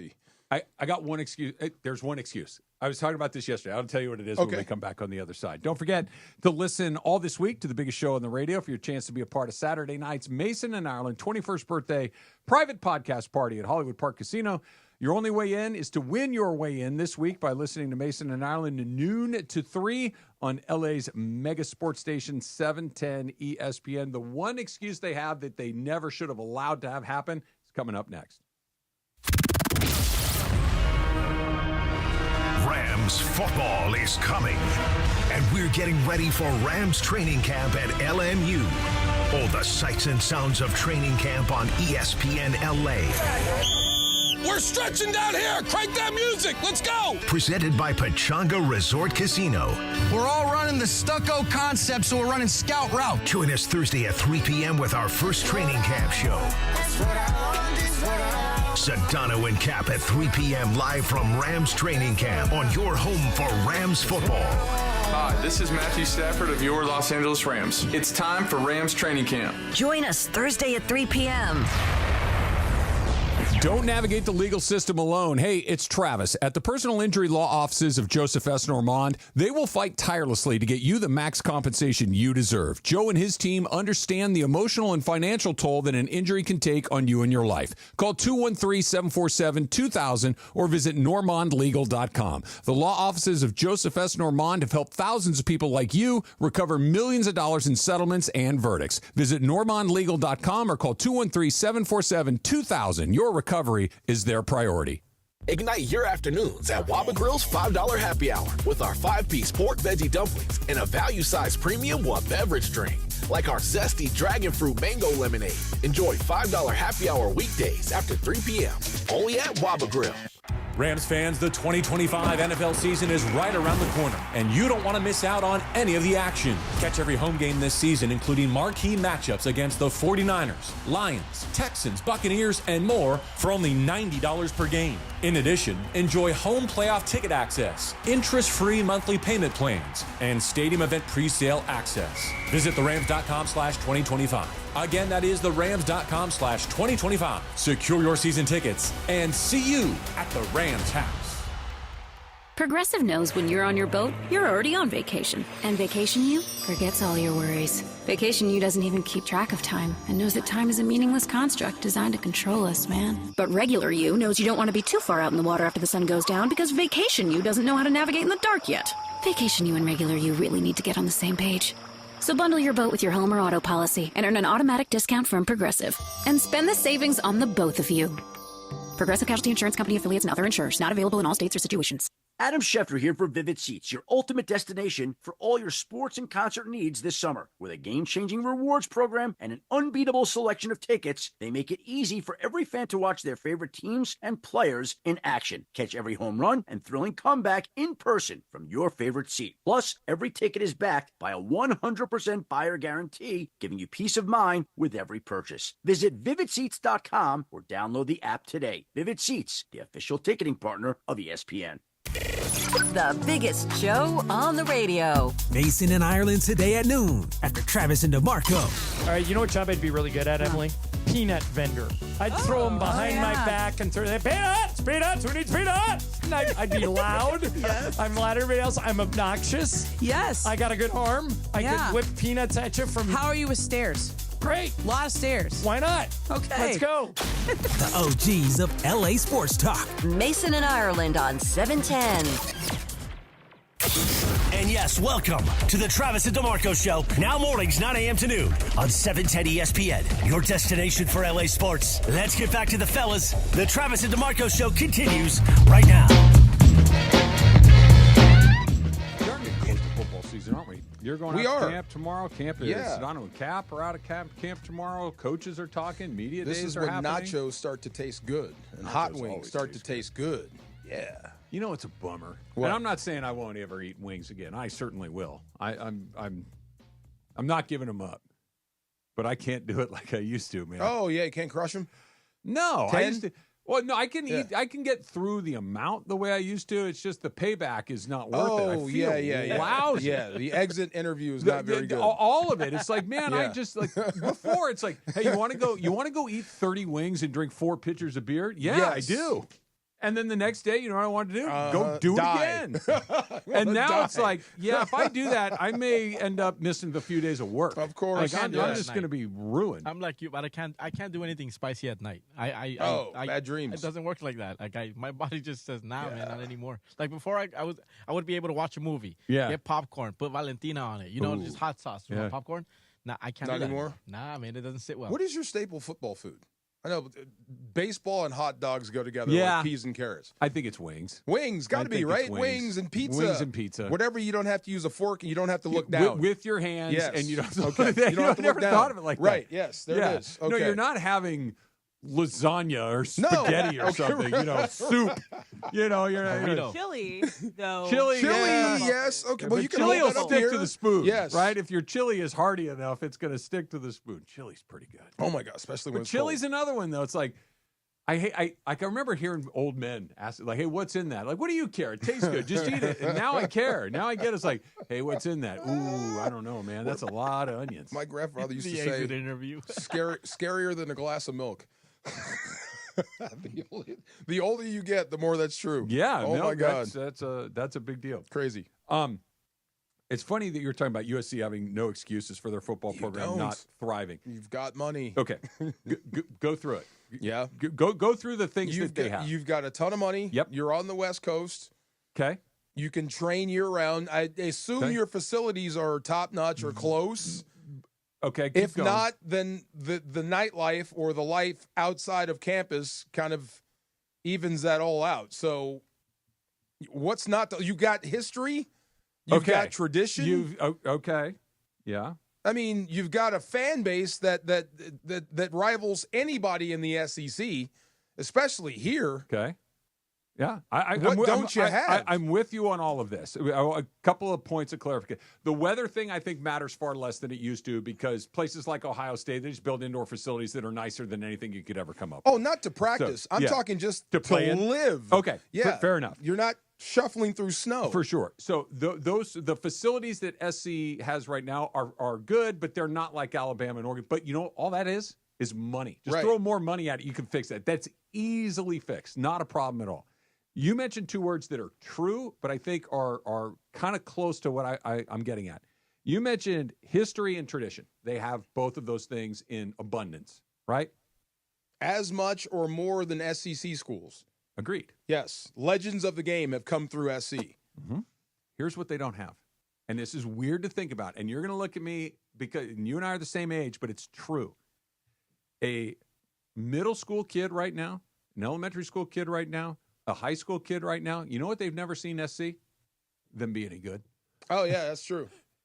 They don't win. They don't win. This is true. You're right. Historically, they do. Yes. You know, through the 50s, the 60s, the 70s, the 80s, the 90s, not so much. The early part of the 2020s. Yeah, win. They've been good in a really long time. This is true. And if I'm a high school standout, if I'm a has. 5-star, Right. who's good? Alabama, Ohio State, Oregon, Texas, Georgia. You know, these are the schools that are really, really good. Right. SCA, you guys are never any good. Why do I want to go there? And it's that makes sense. As weird as that sounds, that makes total people sense. go, and obviously the money, but again, they have money. Their players are going to go where the money goes. But if Ohio State's offering me, just use round numbers, $1 million, and Alabama's offering me $1 million, and Georgia's offering me $1 million, and Michigan's offering me $1 million, and Notre Dame is offering me $1 million, and I'm looking around. They've all been in the national championship game in my recent memory. Right. SC hasn't sniffed it. True, but if you're from LA, it should mean something. If you're from Southern California, if you're from California, period, especially Southern California, it should mean something. It should, especially if the money's even. But they don't win, DeMarco. But it should mean, and you should know the history of you're from here. That's the one thing. You're letting too many recruits out to chase the money. So different. But now, if they're though. leaving just for cash, that doesn't make sense because you can fix it. Right. Yeah. We just did the valuation. Your top 8. I don't know what the criteria was, but I'm assuming money was part of that. Sure. You should not lose out on top recruits from this part of the state to other schools for money. The one box they can't check, right, is have you guys been any good lately? No. No. You know what? You're going to change that. No. By keeping you here, you're going to change that. You have a coach that can give you a Heisman. Yeah. Well, if I'm a once-in-a-generation talent, maybe. But are you going to build me some? You know, I don't know. Yeah. Who knows? The quarterback whisperer thing kind of cooled off, didn't it? Right. Yeah, it does depend on the Johnnies and the Joe. Can you pay me? Yes. Do you have tradition? Yes. You have Heisman Trophy winners come through here? Yes. You know, am I going to be on TV? Yes. And are we going to go to the national championship? Well, I hope so. Have you been lately? No. Right. I know. Has Notre Dame? Yes. Texas? Yes. Michigan? Yes. Ohio State? Yes. Oregon? Yes. It's just right on down the line. You got to stop Georgia, losing those linemen. You got to stop losing those defensive ends. You got to get some of those quarterbacks. It's weird to think guys about like that, isn't it? They just haven't been good lately. Then what's the point? Well, I do get in some respects. Some people want their kids to leave the state, go someplace else and play. But there's a lot that want to stay. Now, if you're just leaving because they offered me $200,000 more, that should be a no-no. I can understand that from other former Pac-10 schools that don't have as deep a pockets or don't really have a rich football tradition. But SC was the top of the Pac-10 for a reason. The Pac-12 for a reason. You know what I mean? This is what you do. It's been 20 years. But historically speaking, I know, but when they're good, everything is good. But if I'm 18 years old, what do I care about what happened before I was even born? Like, well, your parents might care. You got to put it in the mind of an 18-year-old guy. Like, yeah, your parents might have seen Reggie Bush, but I don't know who that is. Then I would speak it this way, then, if I could. If I'm speaking to said kid, there's nothing like being LA famous. Yeah, okay. If you go do what you do at Ohio State, you're going to blend in with everyone else, and it's going to be in Ohio. Do that in Los Angeles, and you're damn near a god. I don't know if that's as a matter of fact. Let me put Reggie Bush on the phone. Yeah, because who? Reggie Bush. Who? Come on, it's not who. No. It is who. But at one point, it absolutely when is the who. system was underground, he owned L.A. I don't even. You can do that now. That's legally. like them putting Red Grange on the phone with you. I would rather be famous here than any other place. When was the last time a USC football player was LA famous? Matt Caleb Leinart, Williams? Reggie Caleb Bush. Williams. Caleb Williams was everywhere. He was the guy. We cared about his fingernails. He was famous, but like. Yeah, maybe it's Caleb Williams. That's probably fair. I mean, but the team wasn't at that level where Leinart and Bush were. Right. Like, that's a different era. Darnold? I don't know. But that's what I'm saying. If you're here, I would rather do this. If you're going to be a star, you should do it here. If you want to be that guy. You have a better chance. I don't know. That's what I would be hard to be a selling. star on a ninth place team, buddy. This is true. I know. It all goes back to him. Hard to be a star. Hey, we're in the playoff. Great. Yeah. We're on the primetime ESPN game every night. Great. Yes. Yeah. Hey, Dad, Michigan gave me a Lamborghini. Oh, good. You can only drive it 3 months a year. Yeah. I'll leave it in L.A. I'll come back and get it later. I'm going to go win the national championship. I'll see you later. If that's what you're talking, right? Yeah. Yes. Factor Caps coming up next. It's Travis DeMarco, 710 ESPN. You know who's been famous in this lifetime and previous lifetimes? Rotolo Chevrolet. That's who. Dealer of the Year 13 years in a row, because they hook you up. They take care of you. They make sure you get exactly what you want at the price you want, and a transaction that is going to feel great. Courteous, transparent, upfront. That is the experience at Rotolo Chevrolet. It's why you see Mike Capozio dancing on TV. It's why you see Oral Hershiser coming on with us, just feeling great about what they do every single day. That if you go on the lot right off the 210 freeway, Sierra Avenue exit, you're going to get what you want. You're going to tell your friends. They're going to tell theirs. They're going to win another Deal of the Year, and everybody goes home happy. So why not go see for yourself what all the fun's about at Rotolo Chevrolet? Like I mentioned, in Fontana off the 210 freeway, Sierra Avenue exit. You cannot miss it. And I get it. Fontana's on the east side, right? You know, maybe you're on the west side. Maybe you're in the South Bay. Maybe you're in the Valley. Whatever it is, you can still get that great deal at Rotolo. You can still get that fantastic customer service at Rotolo Chevrolet. R-O-T-O-L-O. Rotolo Chevy, and tell them that Travis sent you. Are we ready? It is the Mason and Ireland 21st birthday private podcast party. Saturday night at Hollywood Park Casino. Good afternoon. HPC, go to playhpc.com or follow them on social at playhpc. Saturday night, tickets have been sold out for weeks. You want to win your way in? Listen to Mason and Ireland all week long. They've got Mason and Ireland 21st birthday trivia. If you win, you win a pair of tickets in to Saturday night's private event at HPC. Party, party, oh party, with Mason and Ireland to celebrate their 21st birthday.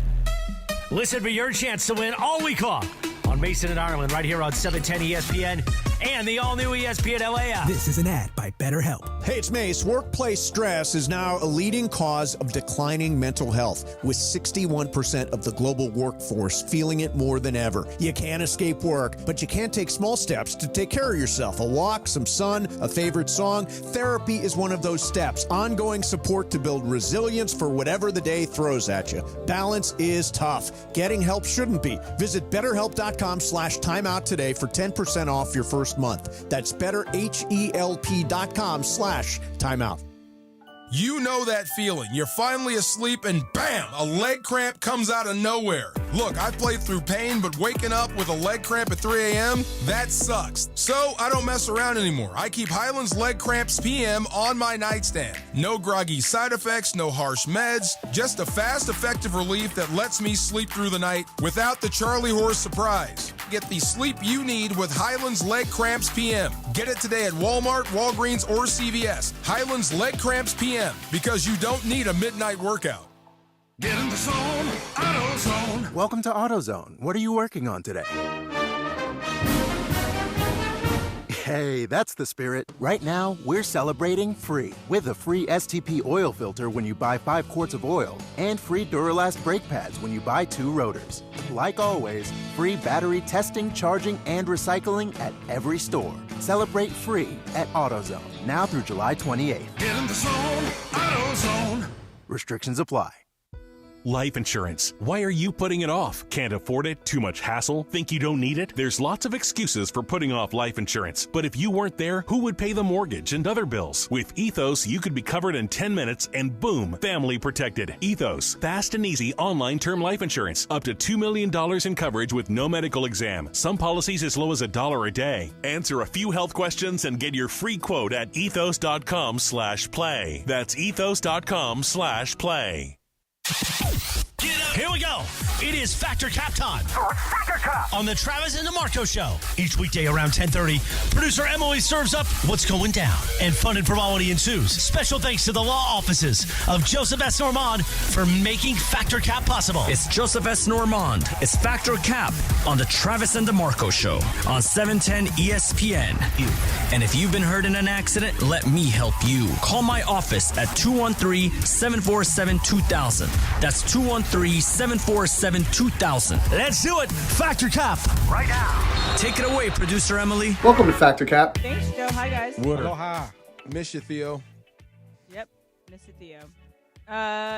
So I came across this debate happening on Reddit. A babysitter. I'm going to give you the background. A babysitter was hired off of Facebook, which isn't unusual. There's groups from moms in the area where they can post they need a sitter. Girls or guys will reply, and then they can hire them via that. So this babysitter was hired on Facebook. Was babysitting for 2 kids under 2 and was supposed to leave at 8. The parents texted, said, hey, running late. We're taking the 10:30 train. We'll be back at around 11:30. Okay? 3.5 hours later than they intended to do. Obviously, they're going to compensate her for that. But this babysitter was not expecting to be there so late, so she didn't pack a lunch or dinner and hadn't eaten dinner that day. So she decides to order DoorDash. The mom texts the babysitter, says this, hey, our ring just showed someone at the door. Was something delivered? The babysitter replies, yes, I didn't eat dinner, so I ordered DoorDash. Mom replies, okay, we'll talk about this when we get home, but I'm really concerned that you would do that without asking first. I would never be okay with a stranger coming to the door while my kids are sleeping. I really wish you would have asked me before doing that. She says, I get you were very hungry, but it's more about the fact that someone came to the door without my knowledge and that you left them in the house, the kids, while you grabbed it. If something had happened, it just makes me really nervous. You could have eaten from the cabinet. This is my home and my kids, and I need to be able to fully trust who's here. We'll talk later. Just double check the doors that they're locked. Okay, so she is frustrated this babysitter didn't ask for DoorDash to be delivered. The babysitter should have asked. Travis, Factor Cap. I think. The break in this chain is not the babysitter's mistake. The break in the chain is the parents. Yes. That if they are this adamant about not having anybody show up at the door, you need to lay out the ground rules before you walk out the door. This is true. That if you say, hey, listen, under no circumstances do I want anybody approaching our house. Okay. Then I know the rules of engagement. It's their fault for not laying it out. I understand their frustration with it. It seems a little extra, but whatever. It's their kids. But you got to let me know beforehand. You can't do it retroactively. Yeah. So it's not the babysitter's fault for not asking. She assumed she wanted to order a pizza or whatever. Order a pizza. As a sitter, too, oftentimes parents will either say, hey, we have pizza coming. There's pizza on the counter. Or you can eat whatever the kids are eating. Yeah. Or feel free to have whatever you want. And Help that's yourself. how I know. If they don't say any of that, I assume I can't eat anything in this house unless they say, hey, here, help yourself. Yeah. DeMarco, you think Wow. she should have asked for DoorDash? My first thought was I would have just raided your cabinet and just ate you out of house. I and would home. have too. Oh my God! I would have finished everything I don't in care the fridge. if you gave me a green light or not. I'm At all. You're 3.5 hours late. I'm eating that sandwich. So, I mean, as a parent, I have to go fact. If you are bringing someone to the house, I would rather you ask me first because you don't know everything. I don't know, and I don't know why I'm late. I don't know why they were late. I don't know what caused all this. It could be something that was unavoidable. But if you're going to bring someone else to the house, just ask. Do you mind if I DoorDash some food? Yes, no, end of story. If there was an Amazon driver that came, should the babysitter have told them that the Amazon driver came to the door? I'm assuming that's they not within her control. Yeah, somebody else. That is not. She did not summon the Amazon driver. She did summon the pizza or the food or whatever. Jorge, she should have asked. The only thing that I get out of the story as well is they didn't ask her to stay till 10:30. Right. They told her we're going to be late. It was a different, situation. And those parents should have been, hey, I know you're late.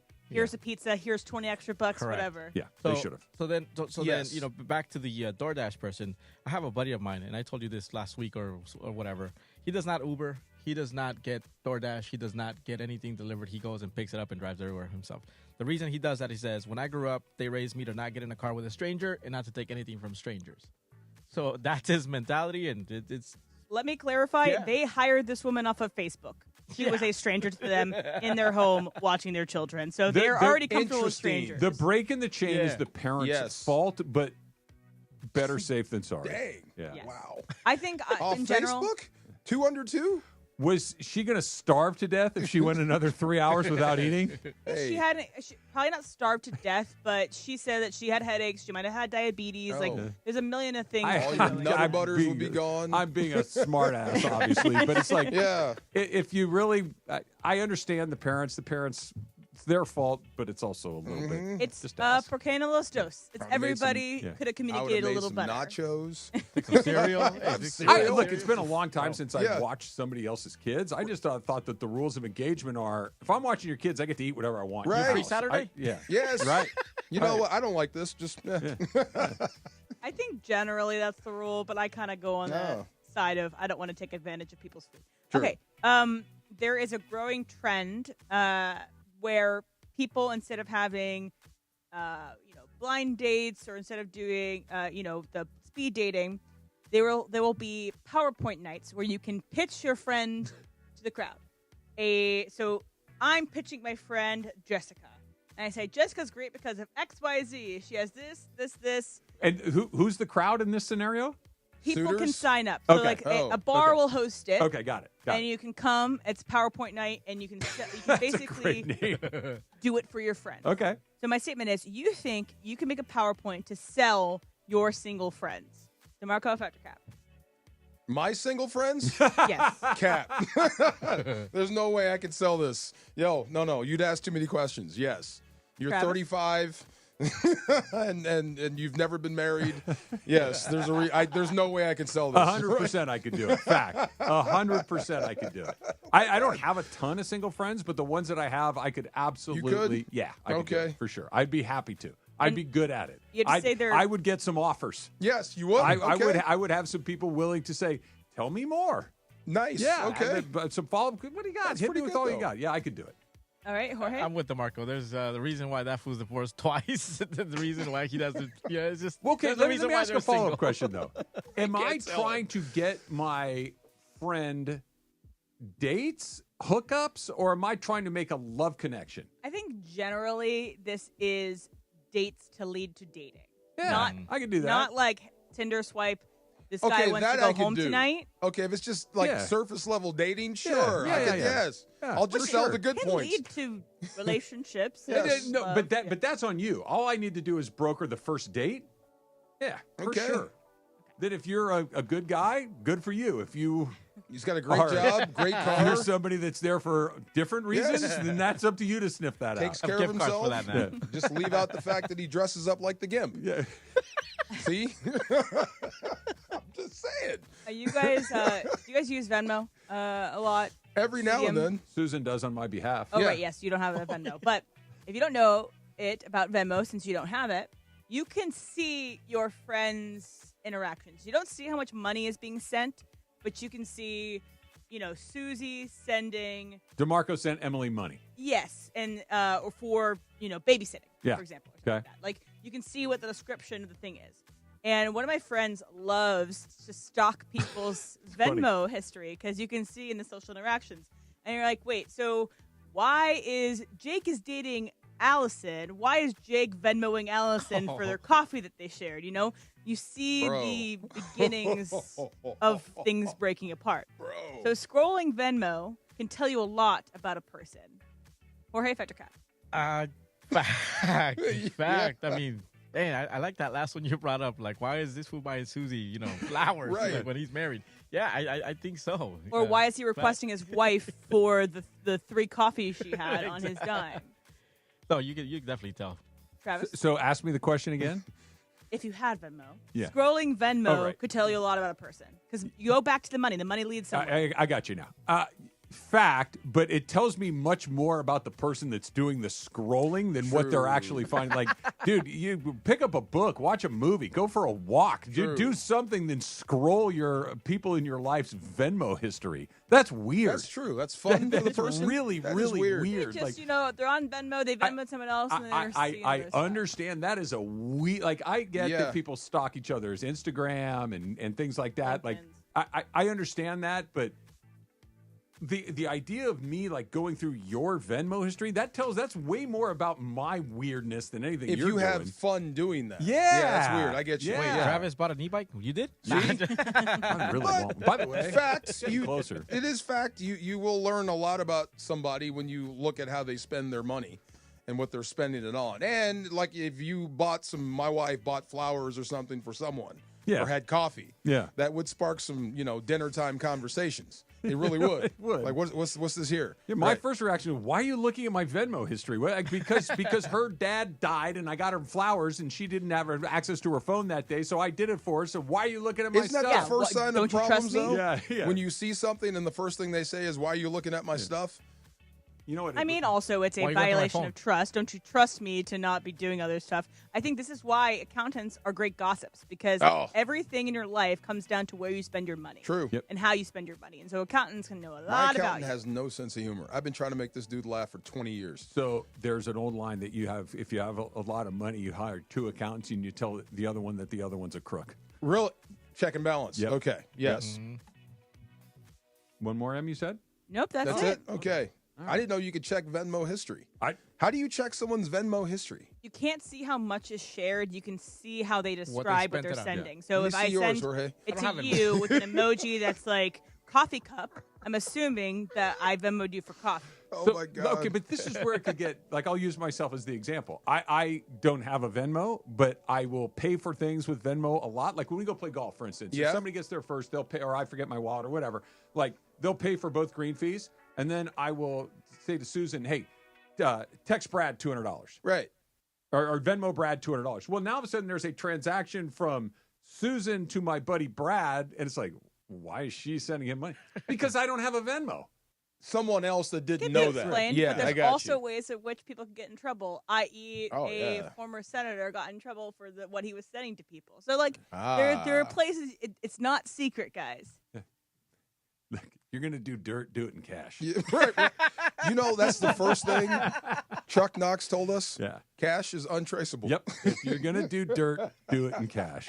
Factor Cap is brought to you by the law office of Joseph S. Normand.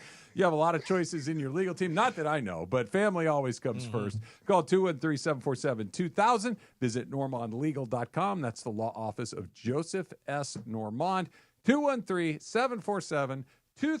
Another list that lands the Rams at the top. I'm starting to get nervous, DeMarco. It's coming up next. Travis DeMarco, 710 ESPN. Friday Night Lights at BMO. It's another crucial Western Conference clash. LAFC fool. As LAFC hosts the Portland Timbers. Did he into the area? Did he shot it in? He scored! Denis Bouanga is on fire and ready to put on another show for the home crowd. LAFC versus Timbers. Friday. Pre-match coverage begins at 7 p.m. on 710 ESPN and the ESPN LA app. Listen to the crowd!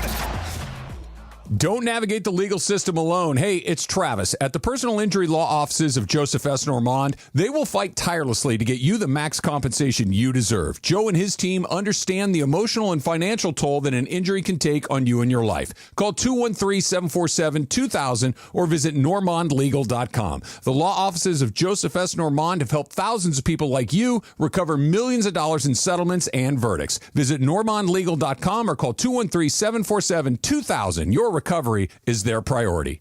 Do you really think you've experienced real sports excitement in your home? It's Mace here, and I'm here to tell you to get off your couch and get into Cosm. Cosm is the ultimate immersive fan experience. The Dome at Cosm, massive 87-foot wraparound display with reserved booth-style seating. The Cosm Hall features wall-to-wall screens where you can watch multiple games at the same time. Incredible food, craft cocktails, beer available throughout Cosm. Go to Cosm.com to see all the sporting events coming up, and now showing The Matrix at Cosm.com. If Twisted Tea Hard Iced Tea was your best friend, it would be the kind of friend that starts an impromptu dance party in the supermarket aisle that turns into an all-day pool party rager at your place, and you don't even own a pool. Twisted Tea Hard Iced Tea turns any day into a legendary adventure. It's smooth and refreshing real iced tea with just the right kick of alcohol. Twisted Tea Hard Iced Tea. Keep it twisted. Twisted Tea Brewing Company, Cincinnati, Ohio. Please drink responsibly. Get in the zone, AutoZone. Welcome to AutoZone. What are you working on today? Hey, that's the spirit. Right now, we're celebrating free with a free STP oil filter when you buy 5 quarts of oil and free Duralast brake pads when you buy 2 rotors. Like always, free battery testing, charging, and recycling at every store. Celebrate free at AutoZone, now through July 28th. Get in the zone, AutoZone. Restrictions apply. Rams football is coming, and we're getting ready for Rams training camp at LMU. All the sights and sounds of training camp on ESPN LA. We're stretching down here. Crank that music. Let's go. Presented by Pechanga Resort Casino. We're all running the stucco concept, so we're running scout route. Join us Thursday at 3 p.m. with our first training camp show. Sedano and Cap at 3 p.m. live from Rams training camp on your home for Rams football. Hi, this is Matthew Stafford of your Los Angeles Rams. It's time for Rams training camp. Join us Thursday at 3 p.m. The biggest show on the radio. Mason in Ireland today at noon after Travis and DeMarco. All right, you know what job I'd be really good at, Emily? Peanut vendor. I'd throw them behind my back and say, peanuts, who needs peanuts? And I'd be loud. Yes. I'm loud to everybody else. I'm obnoxious. Yes. I got a good arm. I could whip peanuts at you from... How are you with stairs? Great. A lot of stairs. Why not? Okay. Let's go. The OGs of LA Sports Talk. Mason and Ireland on 710. This is the Travis and DeMarco Show. Now weekdays 9 a.m. to noon on LA's mega sports station. 710 ESPN.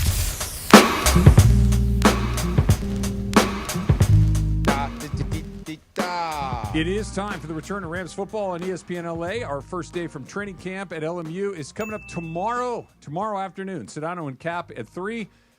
Don't miss all the sights and sounds as the Rams get ready for the beginning of the season. That's just right around the corner. Can't wait. Training camp coverage on ESPN LA is presented by Pechanga Resort Casino. Play your perfect combination at Pechanga Resort Casino, exclusive California gaming and casino partner of the Los Angeles Rams. There's a question that popped in. Is it important to see less of Kyron this year, or where does the help come from? Like, you're expecting less of Kyron Williams? Less? To see him less? That doesn't make sense to me. Yeah, I'm not quite sure what's being asked.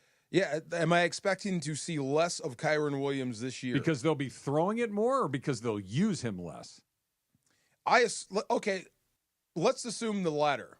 They'll use him less. In other words, Blake Corum takes some of his carries away. Yeah, that would surprise me. If Kyron is healthy and going, I don't think they would give his carries away just because. Okay. I think it would be performance-based. Yeah. As if he comes out and he's running like gangbusters, I think he takes every carry.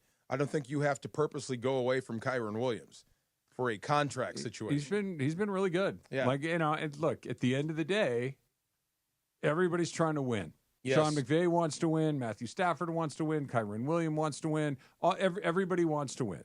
And if he's playing well, he's going to get the ball. That's what I thought. If you want to throw it more, I wouldn't be opposed to that. But again, that would just be we got a better chance to win today because we're going to throw it more, not because we want to use him less. Maybe that's what he meant. Or just to use round numbers, they're going to run the ball 20 times a game, and Kyron Williams is playing great. He's going to get 15 or 16 of those as opposed to 10. Correct. And not trying to run it 30 times. Right. You'd probably throw it the extra 10. I get you. That makes sense. ESPN put together a list of their biggest offseason acquisitions. Number one on the list? Offseason acquisition. Rodgers? The whole league. Rodgers. Not Rodgers. No. Who? Davante Adams. Davante Adams. That's the number one. Okay. That makes sense. Okay. Good. The guy could still play. I think he's quarterback dependent. He had his best years with Rodgers in Green Bay. He had his best moments last season when Rodgers was coming back off that ACL and they started to do some things, some special type stuff. So he is that good. I wouldn't worry about age. So I think the passing game just got a lot better. I do too. On paper, and I think we'll start seeing that on the field. I hope so. It just was, and this is just more superstition than anything else. This is not based in reality other than just, when everything's going good, my disposition is, okay, that means bad things are about to start happening. Yeah. That every article, every story, every post, everything about the Rams from the end of last season to where we sit here right now on July 23rd is, hey, look out for the Rams. All good. Hey, look, man, the Rams are going to be really good. Hey, the Rams have gotten a lot better. The Rams got Davante Adams. Jared Verse is going to be awesome. Matthew Stafford still got, like, all of these. And those are all likely to be true. But, man, when it's just one great pat on the back after the other, it makes me very, very nervous. It's weird. I told do you feel that way? I do. I talked to Vermeil about that when he called up, and he said this is actually a good thing. And even he had to learn to deal with when people are patting you on the back. What did he call that? Compliments. Mm-hmm. He had to learn to accept compliments. Same thing, but this is a positive. You're trying to get to this point here, but it does make me a little bit nervous when everyone's telling you how good you are. I think you need a little bit of doubt out there to drive you to a different level. Is it Sean McVay's job to temper that? Oh, I'm sure he has. Yeah. He's going to show you exactly why you're not as good as people are saying. Yeah, I was just going to say, coaches are almost never like, hey, everything's going great. Right. We're firing on all cylinders. I couldn't ask for anything But it more. does help his job when everybody that's asking him questions is asking positive questions. Yeah. No one wants to be digging out of a hole You're right not now. worried about that. Nick Saban famously called it rat poison. Right. What's the rat poison? The rat poison is people whispering in your ear telling you how good you are. If the players are buying it, yeah. If they're buying the rat poison, I don't think they are. Okay. Outside of, I guess, Puka, there's been no drama. And that was on the mild side. Drama even. Well, like, being overexposed, being too many places, all that's. I think the one place where he could have gotten in trouble, would you rather win the Super Bowl or hang out with LeBron? That was a very LA question, and he had to think about it. Right. That's a very LA question. Picked LeBron. Right. When he should have picked the other one. That's what I mean. That's the sort of. Yeah. But I don't think they're buying the rat poison. I think that's just Puka. Yeah. But and they're pros. They're not college players. Of like course. A college player, on average, is 19 or 20 years old. Right? Yes. And somebody dropping rat poison in your end. By the way, the more Nick Saban is out of the game, the more I miss him. Because things like rat poison are such great phrases. It is. And it is exactly that. Like, you understand you're making my job harder by every time you tell this guy he's the greatest player to have ever put on an Alabama uniform, I got to go tell him why he's not. Right. I got to go to explain to him why he's not even nearly half as good as you think he is. It's making it harder on me. I want salty, tough, nasty guys. And if you got a 28-year-old pro, it's probably not quite the same thing, but it's in the neighborhood. And the opposite can be true, like Jared Verse, for instance. We spent the entire offseason talking about him. Yeah. Right? But I don't think he's a guy that's going to be affected by it too much. I think he's looking for more to begin with. He's already seeking better challenges. He's challenging Aaron Donald to workout contests. Don't do that. But there's a guy that could have, ate the rat poison. Yeah. And not worked as hard. I think the opposite is true. But going back to Davante Adams for 1 second, I think he is as close to a can't-miss acquisition that I've ever seen this football team acquire. Yeah, I really do. I think his talent and what he does and the quarterback you have and the system you have, it's going to translate or just pay immediate dividends like that. Yeah, it really is. It's a can't-miss deal. They don't get hurt at that spot very often. It's not like a defensive tackle or a running back. Yeah. You know what I mean?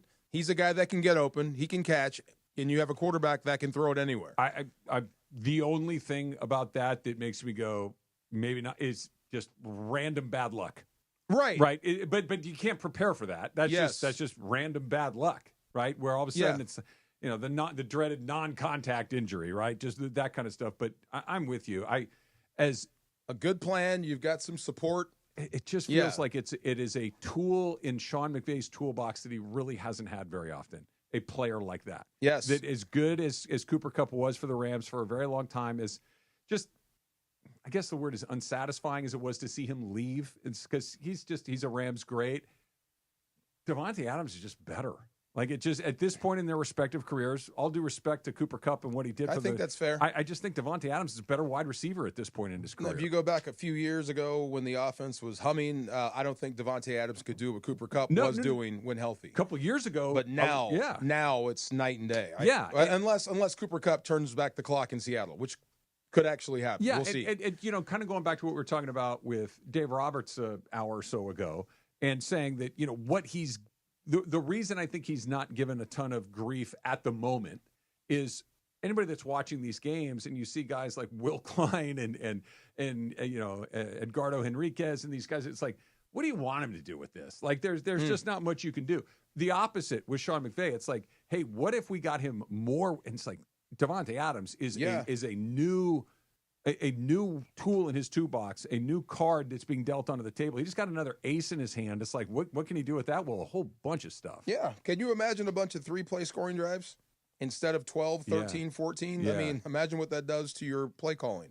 He's the guy that can do that. He changes a lot. So either he gets open or by the attention he receives, someone else is going to be open. Somebody's going to be open. Absolutely. He's that good. So I think, like I said, it'll be immediate when he gets out there. Yeah. Somebody, and if it's not him, great. Yeah. Puka, Ferguson, Williams, Tutu, whoever it may be, great. And then they'll cover him, and now he's open. I totally agree. I'm here for it. All right, we're getting, like you said, it is football season, and Pete Carroll, he's another one. More Pete Carroll in my life, please. That's coming up next. It's Travis DeMarco, 710 ESPN. Are you ready for amazing golf at one of the best courses in Southern California and to be part of raising money for an incredible cause? It's time for the 4th Annual Give Back Golf Classic, Friday, August 29th at the stunning Black Gold Golf Club in Yorba Linda, benefiting the Folds of Honor Foundation. Folds of Honor, they have a mission to empower deserving military families with educational support and opportunities. Register to play now at blackgoldgolf.com/FOH. Plus, there are still sponsorship opportunities to be part of this amazing event. blackgoldgolf.com/FOH. Hey guys, it's Sedano. Flashy discounts, gimmicky sales? Don't fall for it. At Hernandez Wholesale Flooring, we give you honest, wholesale pricing all year long. No bogus markups, no tricks, just the best floors at the best prices. Call 866-62-FLOOR. No sale beats wholesale. Hernandez Wholesale Flooring, check them out at hernandezwholesaleflooring.net or call them at 866-62-FLOOR. For the best prices on hardwood carpet and more, call 866-62-FLOOR. Your ultimate summer playlist comes to life at SeaWorld San Diego. Catch live shows with Fat Joe, Trina, Waka Flocka Flame, Genuine, and more. It's throwbacks, turn up, and all-out vibes with the I Love the 90s and the Turned Up Tour. Plus, nightly BMX stunts, parades, and fireworks bringing back those SoCal summer vibes. You're never too old for SeaWorld. Your summer soundtrack starts here. Buy a ticket, get a second day free with tickets as low as $56.99 for a limited time at SeaWorldSanDiego.com. Have you checked out the new Park West Bicycle Casino? Only 9 miles from downtown LA, right off the 710? The bike has been reimagined with new ownership, renovations, and 200 table games. ESPN listeners get $30 in match play when they walk in and say, Cappy sent me. Park West Bicycle Casino. Real cards, real prizes, real close. Please gamble responsibly. 1-800-GAMBLER. GEAR-0021291, 001289, 001292. PSIS license number 1358. Hi, it's LeBron. The Lakers play here. 710 ESPN. KSPN, Los Angeles. A good karma brands radio station. This is the Travis and DeMarco Show. Now weekdays 9 a.m. to noon on LA's mega sports station. 710 ESPN. Yeah, this should be SC's theme song. Can I be a bad guy for a second? Sure. Just for a second, though. Can make me laugh. Huh? Can make me laugh. I'm going to try. Has anybody told Deshaun Watson it's media day? Why? What happened? Well, I mean, you know what happened last year when he went out for his first Deshaun Big Foster. Ten. Foster. Oh, did I say Watson? Oh, I'm like, what is Deshaun Foster? I'm like, what did he do this time? Deshaun Foster. Oh, yeah, Deshaun no. Foster. I apologize to Deshaun. Deshaun. Okay. Yeah. Yes. Let's see here. Jorge, am I up? Let's see. How you guys doing? I'm happy to be here. Glad to be a part of this great conference. Finally putting two great emblems together, UCLA and the Big Ten. We're a school that's won, 123 championships, so this fits us being right in this conference. We were okay right up until here. Football-wise, we're just excited. You know, not bad. I'm sure you guys don't know too much about UCLA, but our football program, but we're in LA. It is. Yeah. It's us and USC. Yeah, that's true. What are you, the voice in his head? I'm the reporter in the room. What else? I mean, you're the coach. Tell me something. Come on, man. I'm just basically excited. Really. Oh, That's yeah. it. Well, yeah. Okay. Any questions? Yeah, quite a few, actually. Yeah, yes. I like. Wow. What are you going to be good at? That What was are you last struggling year, with? right? Yeah. Oh, okay. I thought that was this year again. No, Okay. that was last year. Oh, my and gosh. it was one of those. Uh-oh. Yeah, it was a moment. Uh-oh. It was a moment. And look, UCLA actually was a little bit better than I think people thought they might be. Yeah? They weren't good, but I thought UCLA? that it okay. might have been a disaster, and it wasn't. It just was the first year of a new coach taking over a program that's probably over its skis. They were better in than that I division. thought they would be. Yeah. They were, yes, no doubt. But he's got to be better than that. I think he knows that. Do you address it? Of course. You got to. From for what sure. I've heard, for sure, they have. Yeah. They have. They've addressed it. They've talked about it. Like, as a coach, you have to assume the role. Yeah. This is part of it. What would be really funny is if he came out and did it again and then went, I'm just kidding. Let me tell you And about gave my you something? team. That would be good. Yeah. Like, we're still in L.A. Right. We've won Still how many? 119 SC. championships. I'm really excited. And then go, all right, here's what's actually going on. We got this kid from Tennessee. We got that quarterback. We're really excited him. He's good at this. We're going to do this. We're going to do that. Like, all right. Do you expect UCLA to be anything a player in the Big Ten? Me either. Do you see them winning the Big Ten at any point? No. Before conference realignment? No, I don't. They don't. And by the way, I don't think they do. Like, I'm sure the guys on the football team are thinking the best pod. Like, hey, if we do exactly what you, I'm talking UCLA, the entire entity. No. Do they expect to win the Big Ten? Because they used to expect to win the Pac-10, Pac-12. They were in the mix for a while. Yeah, they were. But no, they very clearly have decided that they're going to take a different approach when it comes to we're second tier football. Yeah. Okay. Yeah. We're gonna have a football team. Yeah. We're gonna do the best we can, but we're not gonna invest the way that some of these other places and are. I'm sure they're going to compete in basketball. Yeah, it's easier. Okay. You only need right. you only need 5 or 6 really good players, and we got a chance. That's not a bad philosophy. No, it's fine. It's hard to compete with that. But I can do it on the hardwood. It is. Yeah. But it's weird when a school of the caliber, magnitude, prestige of UCLA kind of just punts on a major sport like that. That's true, but that same thing you said about SC, the kids don't know they used to be good. Yeah. Who knew about UCLA? Yeah. When was the last time they were great in football? Yeah, it's been a long time. It's been a while, yes. It's been a long time. But, anyway, Deshaun, good luck. Good luck, man. Media Day. There you go. Listen all this week, the biggest show on the radio, your chance to win a pair of tickets to Saturday night's Mason and Ireland 21st birthday private podcast party, HPC private. Your only way to get in is to win your way in this week by listening to the show Mason and Ireland, noon to 3 on LA's mega sports station. Is there going to be a bouncer there that's like, okay, how many people do you know here? How many bits from Mason and Ireland do you know? Card some people. Like a barrier to entry, so to speak. There you go. Yeah. Like, oh, you're cool, you're not cool. Oh, you're part of this Mason. Studio 54 it. Yeah, you can't get in. Okay. You were an NFL player. You won the Super Bowl. You went to the Rose Bowl a bunch of times. So you had a certain je ne sais quoi, shall we say, about getting into places that it's like, hey, that guy's on the Rams. You come right to the front of the line. I saw places with lines, and it's automatically, I'm not waiting in that. I'm not. Let's keep going. Like it was an automatic hell no. No way. Because the line's so long? No, any line. Line? I'm not waiting in a line to go drink beer. There are a lot of places I can go drink beer. Well, what if it's a cool place you didn't have to wait in line because you're that cool? Oh, hell yeah. Yeah, for sure. Yeah. It's the waiting in line is the issue. Yeah, it's if I could skip the line and go in there and check it out and say, okay, I like it or I don't like it, but I'm not waiting. I'm not going into the club to drink beer, though. Yeah. Not that club. Yeah, that's not going in there for the beer. I can drink beer anywhere. I understand. Yeah. I understand. But my local dive doesn't have what they have in this club. I'm trying to get in. That's my point. That's why I'm out. I'm out for the beer. I'm trying to get in. My dive bar has a PowerPoint night. There you go. Wow. I'd be good at that. So Pete Carroll was talking about himself, his team, the Raiders' expectations, and I want to play this for you because I really, really like this.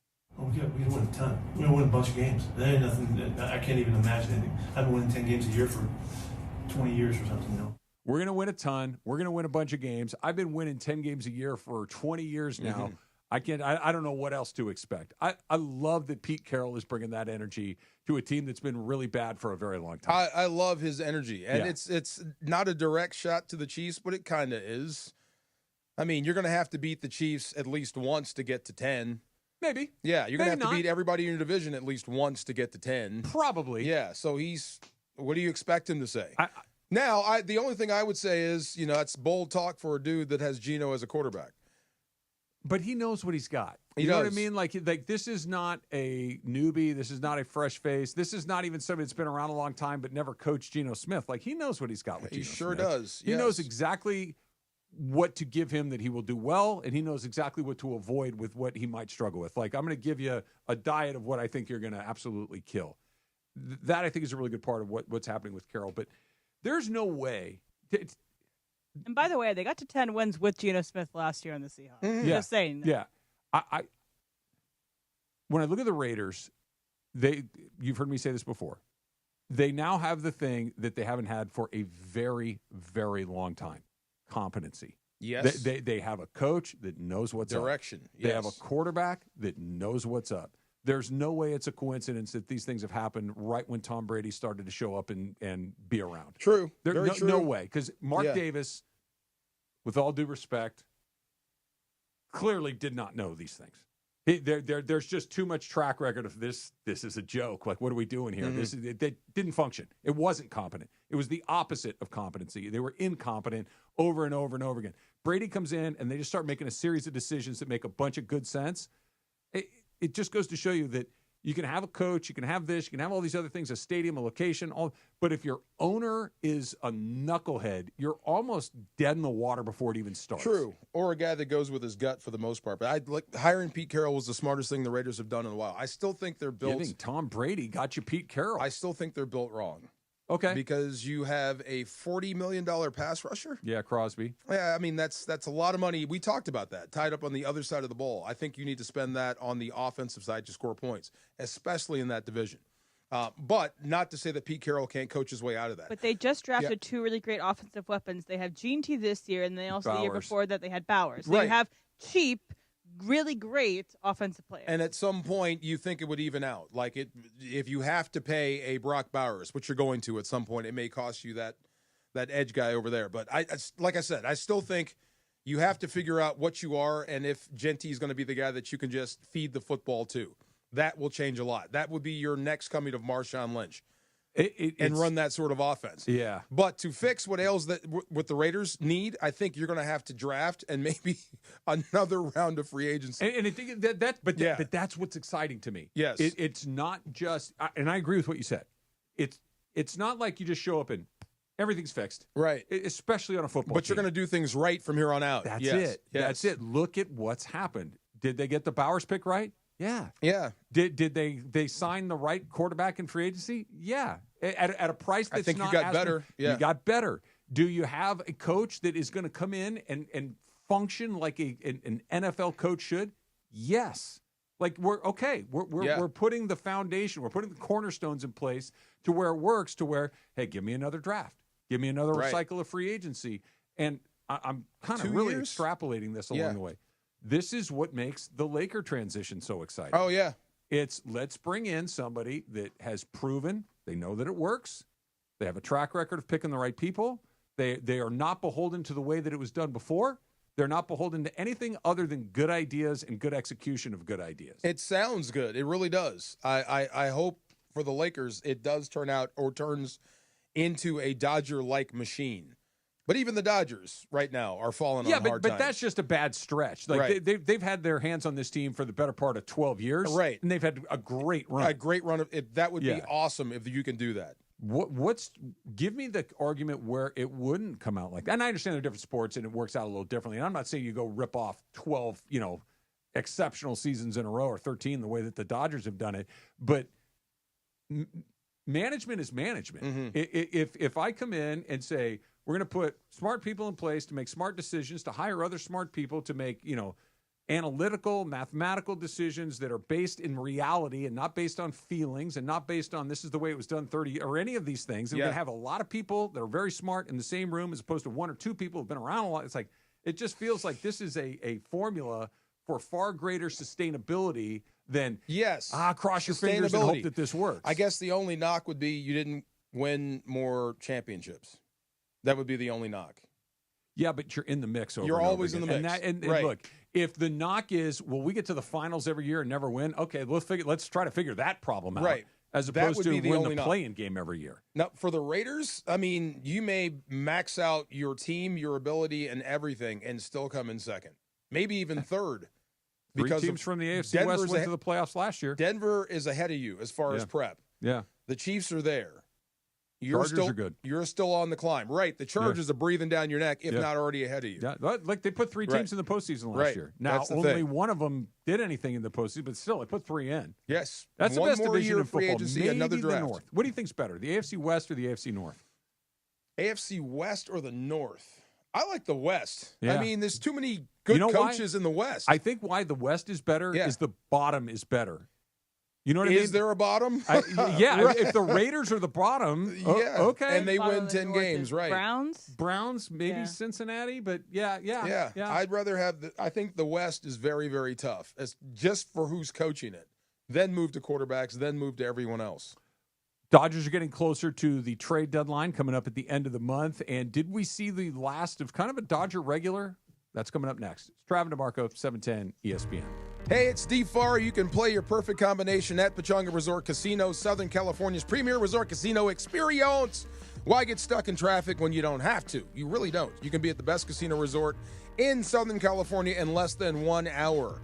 Pechanga gives guests all the amenities they expect of a world-class resort. Exceptional entertainment. I mean, a lot of fun. Dining, spa, golf. Let's not forget round-the-clock gaming excitement. The casino floor is huge, massive. I need a map to get around. There's 1,100 hotel rooms and suites. The spa, love it. The golf course, outstanding. 20 bars and restaurants, and so much more make Pechanga Resort Casino one of the largest resort casinos in the country. So come see why readers of Newsweek and USA Today and me have voted Pechanga Resort Casino the best casino outside of Las Vegas. So whether your idea of entertainment is lounging poolside like me or putting a great bet on blackjack, Pechanga Resort Casino is waiting for you right now.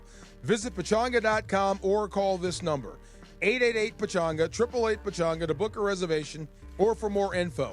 Also, follow them on Instagram at Pechanga Casino for up-to-the-minute news and information, and I'll see you there. Rams football is coming, and we're getting ready for Rams training camp at LMU. All the sights and sounds of training camp on ESPN LA. We're stretching down here. Crank that music. Let's go. Presented by Pechanga Resort Casino. We're all running the stucco concept, so we're running scout route. Join us Thursday at 3 p.m. with our first training camp show. Sedano and Cap at 3 p.m. live from Rams training camp on your home for Rams football. Hi, this is Matthew Stafford of your Los Angeles Rams. It's time for Rams training camp. Join us Thursday at 3 p.m. Next Gen, the official air conditioning, heating, plumbing, and Hollywood Park Casino celebrate Mason and Ireland for their 21st birthday podcast. But it is sold out. But you can still win tickets. Just listen closely from noon to 3 for your last chance to win tickets. And we'll see you here at Hollywood Park Casino, LA's hottest card room. of mind. And for a limited time, NextGen is offering free no-ozone air purifiers with any new AC install. Enjoy less dust in your house, cleaner air, and supreme comfort all summer long. Plus, same-day service may be available for emergencies. $5 per day financing on approved credit, lifetime warranty on select systems. They're open 7 days a week. Lifetime warranty options available. NextGenAirandPlumbing.com to book online. Get going. Don't wait. 833-3-NEXTGEN. That's 833-3-NEXGEN today and beat that heat. CSLB 1011173. NextGen, here for you now and for years to come. USC football is more than a game. It's tradition, pride, and unforgettable Saturdays in the Coliseum. Be there for every kickoff, every touchdown, and every unforgettable moment this season. Secure your football season tickets today and lock in the best seats, exclusive fan benefits, and memories that last a lifetime. Don't miss out. We need you in the stands. Visit usctrojans.com or call 213-740-GO-SC. Actual price will depend on product and subscription plan. Featured products are compounded drug products, which the FDA does not approve or verify for safety, effectiveness, or quality. Prescription products require an online consultation with a healthcare provider who will determine if appropriate. See website for details, restrictions, and important safety information. Want a boost in and out of the bedroom? Hims has you covered. Introducing a new 2-in-1 approach to level up your game. Tadalafil for better bedroom performance and zinc for testosterone support. Put it all together and you've got what you need to turn things all the way up. Getting started is simple. Just go to hims.com/joy to start your free online visit. Through Hims, you can access ED treatments including pills, chews, and more. 100% online. No office visits, no pharmacy lines. Just fill out a simple intake form and a licensed medical provider will determine if treatment's right for you. If prescribed, it ships free and discreetly to your door. Find affordable treatment options at up to 95% less than brand names at hims.com/joy. That's hims.com/joy, HIMS.com/JOY. And yes, welcome to the Travis and DeMarco Show, now mornings 9 a.m. to noon on 710 ESPN, your destination for LA sports. Let's get back to the fellas. The Travis and DeMarco Show continues right now.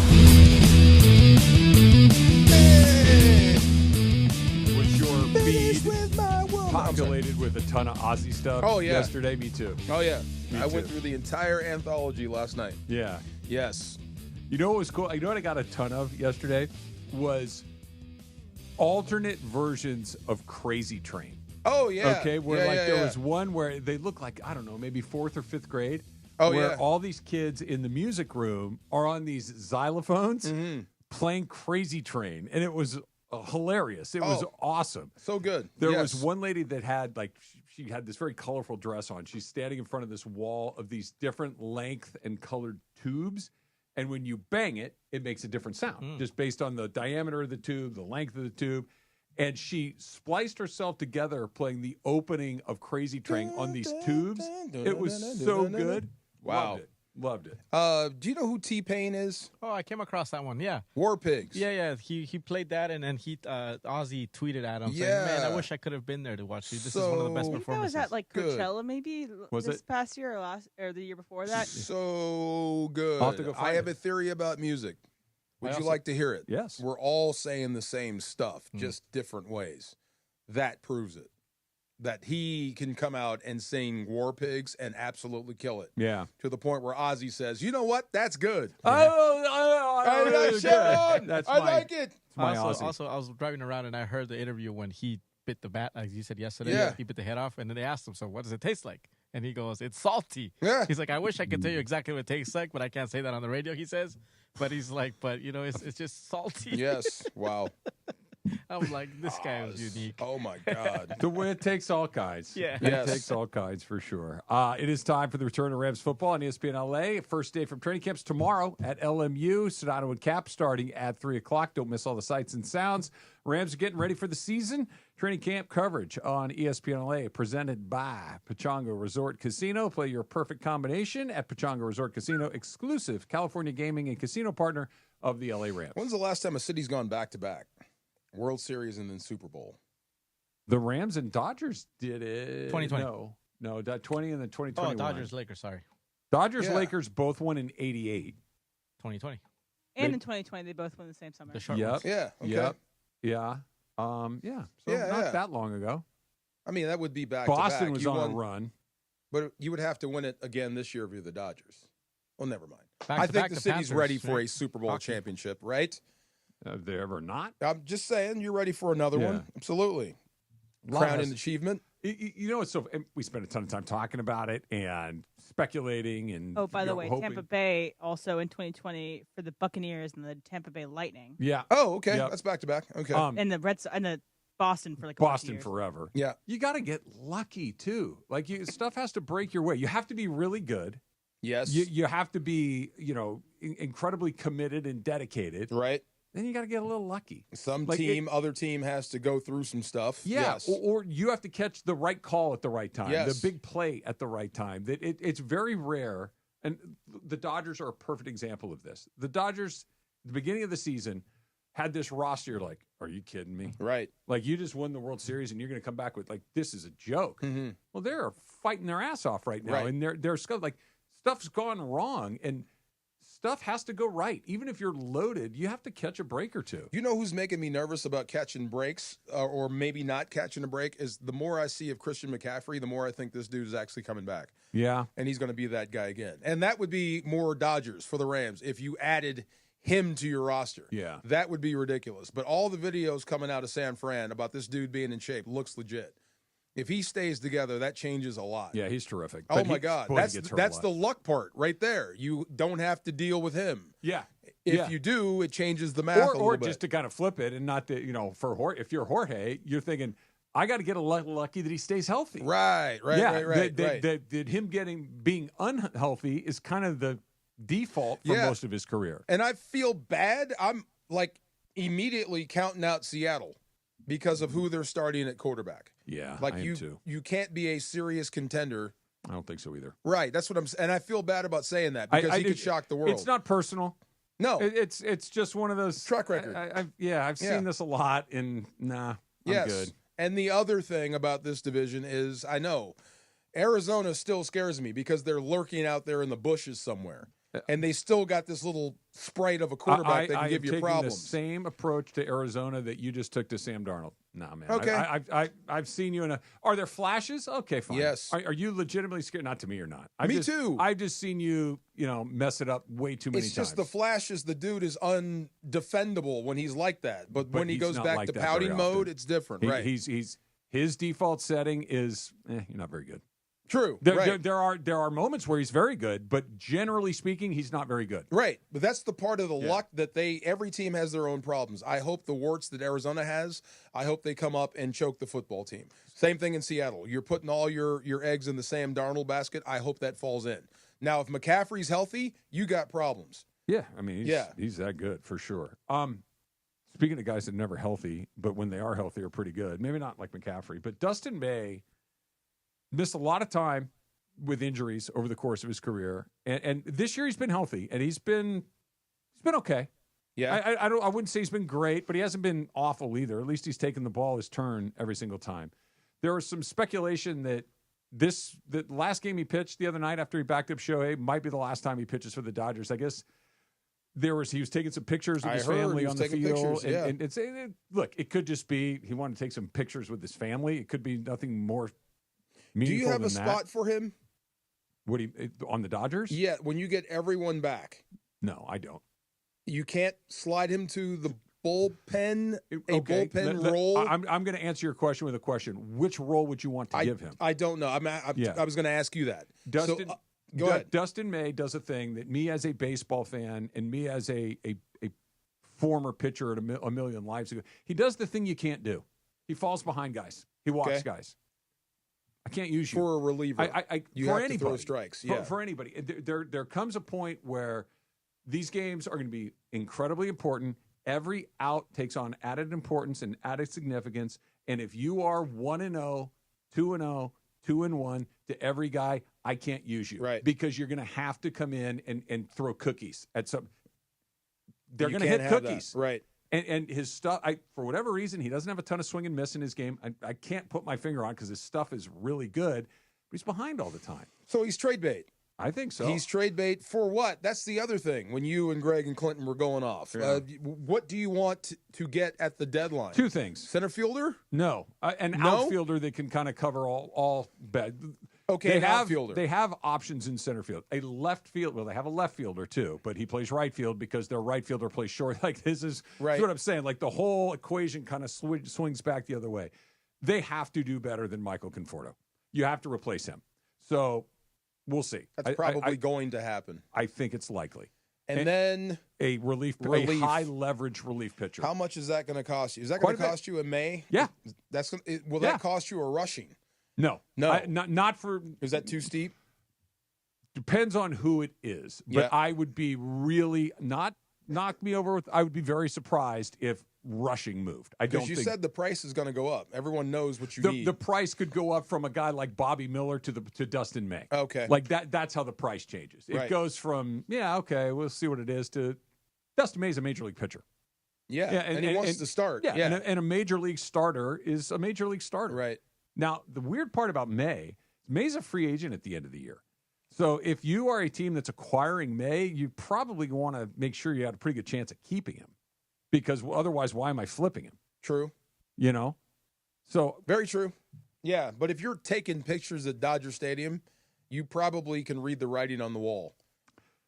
It just hasn't happened for him. What we need is not here. me. Like, if you go back to that 2020 season, and he pitched for the Dodgers in the World Series that year, and to mixed success, but the rub was, hey, just wait till this guy figures it out. Well, this is the end of the line. It's like, has he figured it out? I don't think so. I like his stuff. Yeah, I do. It's not stuff. It's results. Yes, and, I know. And we're beyond the, hey, let's figure this out. It's like at some point, the Dodgers are competing for a World Series every year, so results matter. That we're not in developmental mode. We're not the Angels or the Twins or something like, hey, let's just see if we can get a little better year to year. Results matter. And the results just aren't there. They're okay, but they got to do better. True.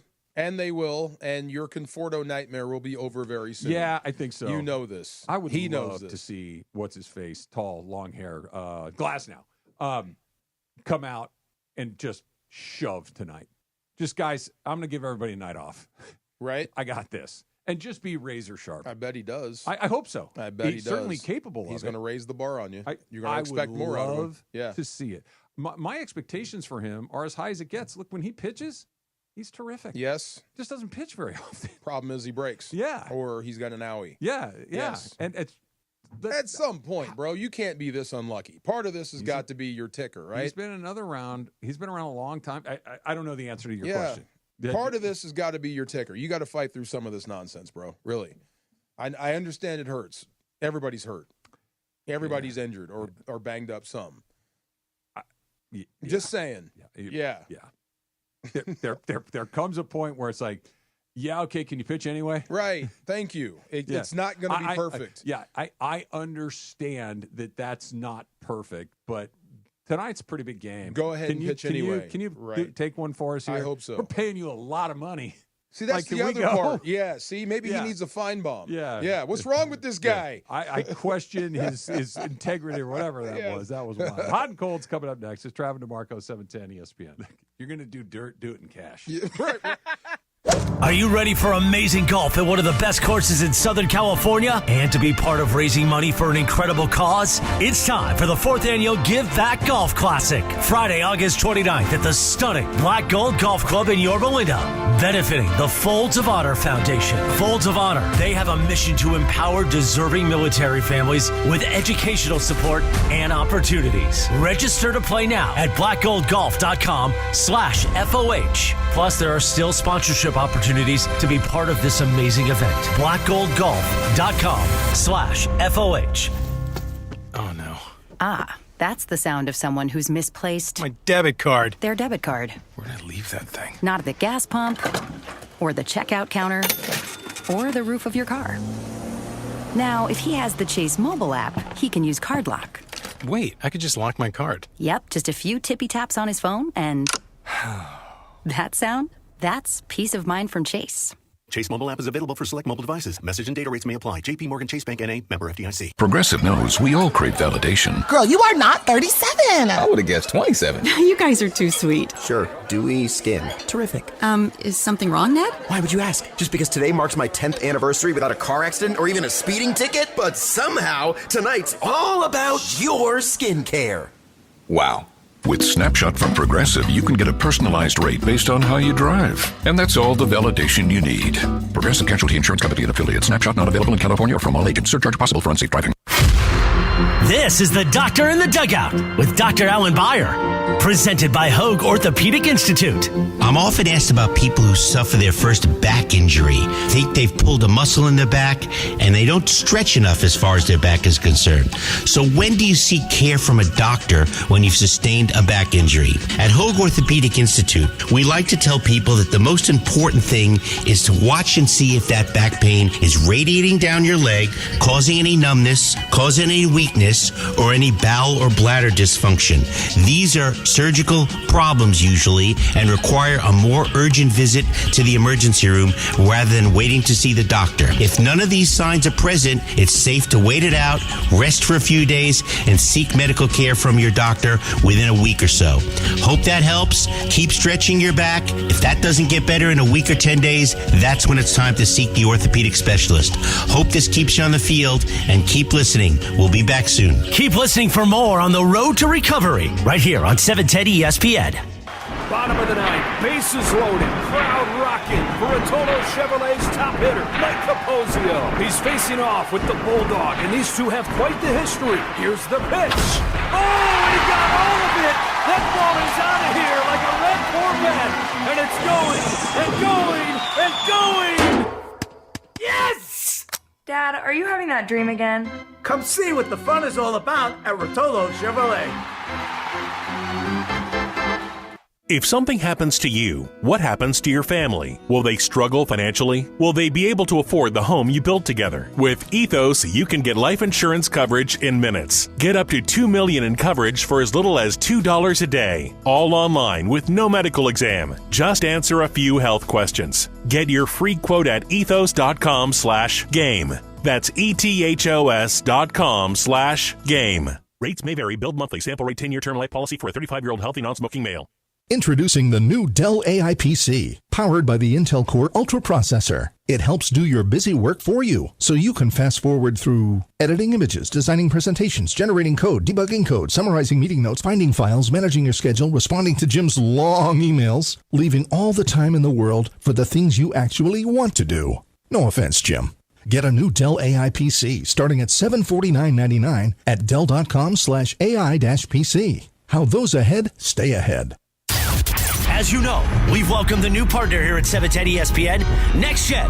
NextGen, the official AC, heat, and plumbing company of SoCal sports fans. You're as cold as ice. Call 833-3-NEXTGEN, NEXGEN, or visit nextgenairandplumbing.com. Time for our feature we do 3 days a week. Who's hot? Who's cold? Thanks to NextGen. Boy, time for Who's Hot? Who's Cold? Take it away, Producer M.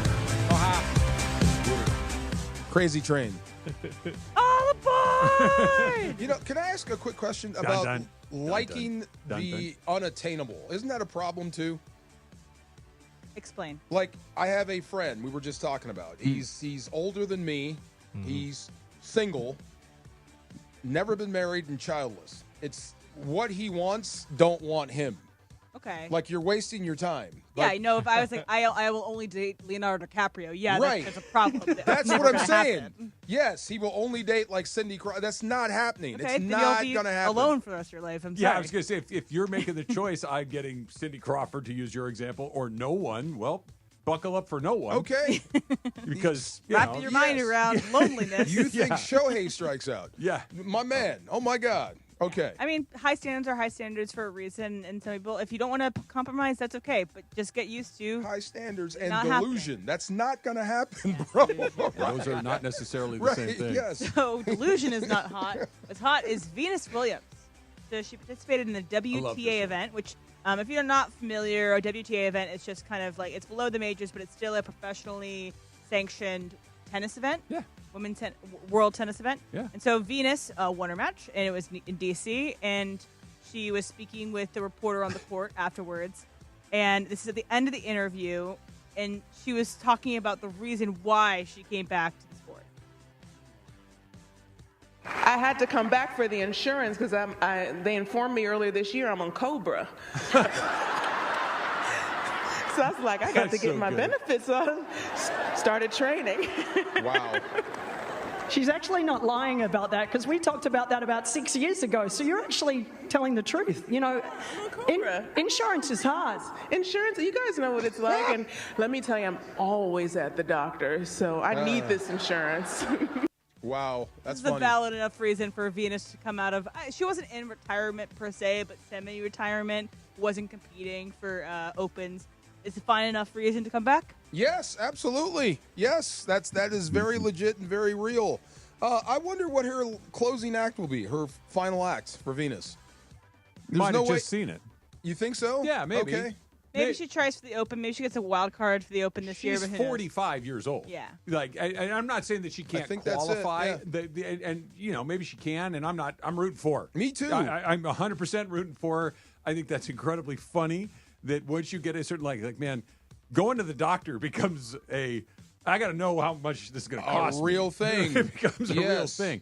Now, just a quick little Google search lets me know that Venus Williams' net worth is $95 million. Okay. So she's going to be. But if you don't have to spend as much, no, I get it. Good I point. get it. She can coupon. She can. She's almost AARP eligible, right. so this is very exciting. Yeah. As someone who gets the flyers in the mail, I know what that's all about. Get a free tote if you sign up. Yeah, that's right. Yeah, she's great. The Williams sisters are a gift. They're True. terrific to watch, and that she is 45 years old and playing professional sports is. They she did looked it right. great too. She was moving really well. Yeah. But have you ever seen where the younger sibling surpasses the older to this level? TJ Watt. Okay, that's a good one. That's a good one. That's a good That's one. new and recent. And JJ put Eli it out has- there pretty far. Eli has 2 Super Bowls. Eli's got 2, but Peyton's still the guy. Yeah, You yeah. would still choose Peyton over Eli. Oh yeah. Yeah. They're both great, but Peyton's one of the all-time greats. Right. Joaquin Phoenix in terms of acting. Joaquin Phoenix, well, his brother passed. Yes, away. different. Yeah. The one that is so crazy, and I like them. The Mannings are, but it's the other way around. It's Venus is an extraordinary athlete by any measure, and Serena blew past her by 100 That's miles. what I'm saying. That it's just that the way that Serena's career is a career that almost anybody would take. Yes. And the fact that it happens, Venus's and career. Venus's career, and yeah, they're sorry. still tight as sisters. Yeah. Like it never Having to affected put them. like I remember when they were playing each other in slam finals and Yeah. thinking, "Oh, this is great," and they were always like, "No, it's not great. This sucks for us." It is. And I'm like, "What do you mean?" And the older I get, I'm like, "Yeah, that would be incredible." Because you have to be like vicious. You have to go after your siblings' And they weaknesses, love each which other. They is do. not fun to do. You remember you were into boxing the Klitschko's. They were champ at the same Yeah. time, and everyone wanted them to fight. And they were like, no, we're never going to fight. That resonates more with me now than it ever has. Big before. time, The yes. idea of fighting your sibling in terms of like a sporting event is you get a level up on a opponent if you know them intimately and you know their weaknesses. To know someone that well, you don't want to poke out their weaknesses because it would. I don't want to hurt betray my brother. something. That's Yeah. it. You're and I'm Yeah. not talking physical. Like losing the Wimbledon final, it's got to be excruciating. Right. And I'm the one that did it to you. I'm going to knock But my I don't sister want to out. lose the Wimbledon final. It's Right. like, yeah, it's A a tough mess. draw. I do wish Venus's last performance was when Coco Gauff beat her in Wimbledon in 2020 or 2019, I believe. Would have been a very sweet, like, passing of the baton to the next generation. You know, 2 Black Americans women playing tennis against each other would have been great. But again, no one knows what that. I'm still picking JJ. You know, last thing on this before we move on to the next thing is I remember the Richard Williams, the dad. Oh, yeah. I told you. When Venus showed up first, because she's the older sister, and Venus was killing everybody. Yes. And he's like, you have no idea what's coming after Wait. her. Yes. Wait. And we're like, dude, no, you got a daughter that's winning slams. Whatever's about to come. And it's not. He was right. Here it comes. Yep. And also, it's almost always better. It makes sense that siblings can reach the same level of professional athletic ability because your genetics are similar. You know the way to get these people to be at that level. All right, what's cold is Mike Vrabel. And I think he did something that coaches everywhere wish they could do all the time. He was in a press conference on the first day of training camp for the Patriots, and a reporter asks him a question that he feels like he literally just answered, and Vrabel goes in on him. So this is Vrabel yesterday. Now the guys are back. I know there's 90 of them, but generally speaking... 91. 91, excuse me, international pathway. How'd they do? How do you feel about how the guys came back? I mean, whether you were in a coma when I answered Tom's question or typing on your phone or tweeting, I don't know, but I spent 5 minutes answering that question. And I could go back through it, but I'd rather not. Yes, sir. With this kind of energy out of the Patriots, they're winning the Super Bowl this year. Welcome back, Bill Belichick. Yes. Oh, my God. That's so funny. So it's very funny, That's and hilarious. I get it. Like, I get where, hey, what's your favorite color? And I give you 10 minutes on why my favorite color is blue, and then 30 seconds later, somebody goes, hey, by the way, what's your favorite color? I'm like, Yes. dude, what are you talking about? Like, I just did that. Right. The difference between Belichick is Belichick got the question the first time and was a giant a-hole about it. Right. Like He gave you one-word answers. Right. Yeah, This yeah, was yeah. I already, dude, it's not my fault you weren't paying attention. Yes. Go read the transcript. Go run the, go listen. Go I watch gave you it my best material. I already answered that question. Now, not speaking out of both sides of my mouth, Deshaun Foster has to be better. And Vrabel, you got to understand, sometimes you're going to get repeat questions. And you can't bite everyone's head off. If you ask me Even the if same it's funny. question tomorrow, Yes. I'll give you the answer Right. again. Right. But if I have to answer the question that you just, the guy Yes. sitting next to you just asked me, and I give you a thoughtful answer, I'm not doing it again. How do you think McVay would answer that? I think he would make a joke. Yes. I think he would go, you fall asleep over there? Yeah, a you little doing bit, okay? right. Like, we just went over this. Yes. And then I think he would give you, if he did 3 minutes the first time, He'll give you he'd 30 give seconds. you 30 seconds Yes, the next of time. the But same he would answer. point it out Right. because he'd be like, hey, snap two. Yes. Let's do better. But I'm not paying Vrabel to be eloquent. I'm paying him to be tough. So this is exactly what I expect him to say. Hey, by the way, those guys have, Vrabel, McVay, they have what I think we all want. It's the ability to say, I'm not doing that Just again. don't waste their time. Just, yes. you aren't prepared. It's not my problem. Bro, Next. You should see when it comes up on the schedule. When do I have to do this? Yeah. Now. Yeah. What do you want me to say? Okay. Yeah. Done. You know Damn what I mean? right I am. Yeah. Right. And that's why, and McVay's really good at it. He'd rather go And- coach, right. Well, and this is the thing. He can do it on autopilot. Yes. He can just, I don't, this is going to sound like I'm being judged. I'm not. But the question is almost irrelevant. Yeah. I'm going to answer, okay, here comes the Matthew Stafford thing. Okay, here comes the Jared Verse thing. Yes. Like, it doesn't matter what you ask me. I'm just True. going to give you I'm going to give you answer 64. Okay? Yes. You didn't ask question 64, but I don't care. I'm going to give you answer 64. I'm giving you answer 64 because it's close enough, and I got to get back to the Whatever team. the question is, this is going to be my answer. Who's hot, who's cold is brought to you by NextGen, the official AC heat and plumbing company of SoCal sports fans. Call 833-3-NEXTGen. That's 833-3-NEXGEN. The Dump is coming up next. It's Travis DeMarco, 710 ESPN. No, not really. Are we ready? It is the Mason and Ireland 21st birthday private podcast party. Saturday night at Hollywood Park Casino. Good afternoon. HPC, go to playhpc.com or follow them on social at playhpc. Saturday night, tickets have been sold out for weeks. You want to win your way in? Listen to Mason and Ireland all week long. They've got Mason and Ireland 21st birthday trivia. If you win, you win a pair of tickets in to Saturday night's private event at HPC. Party, party, oh, 21st birthday.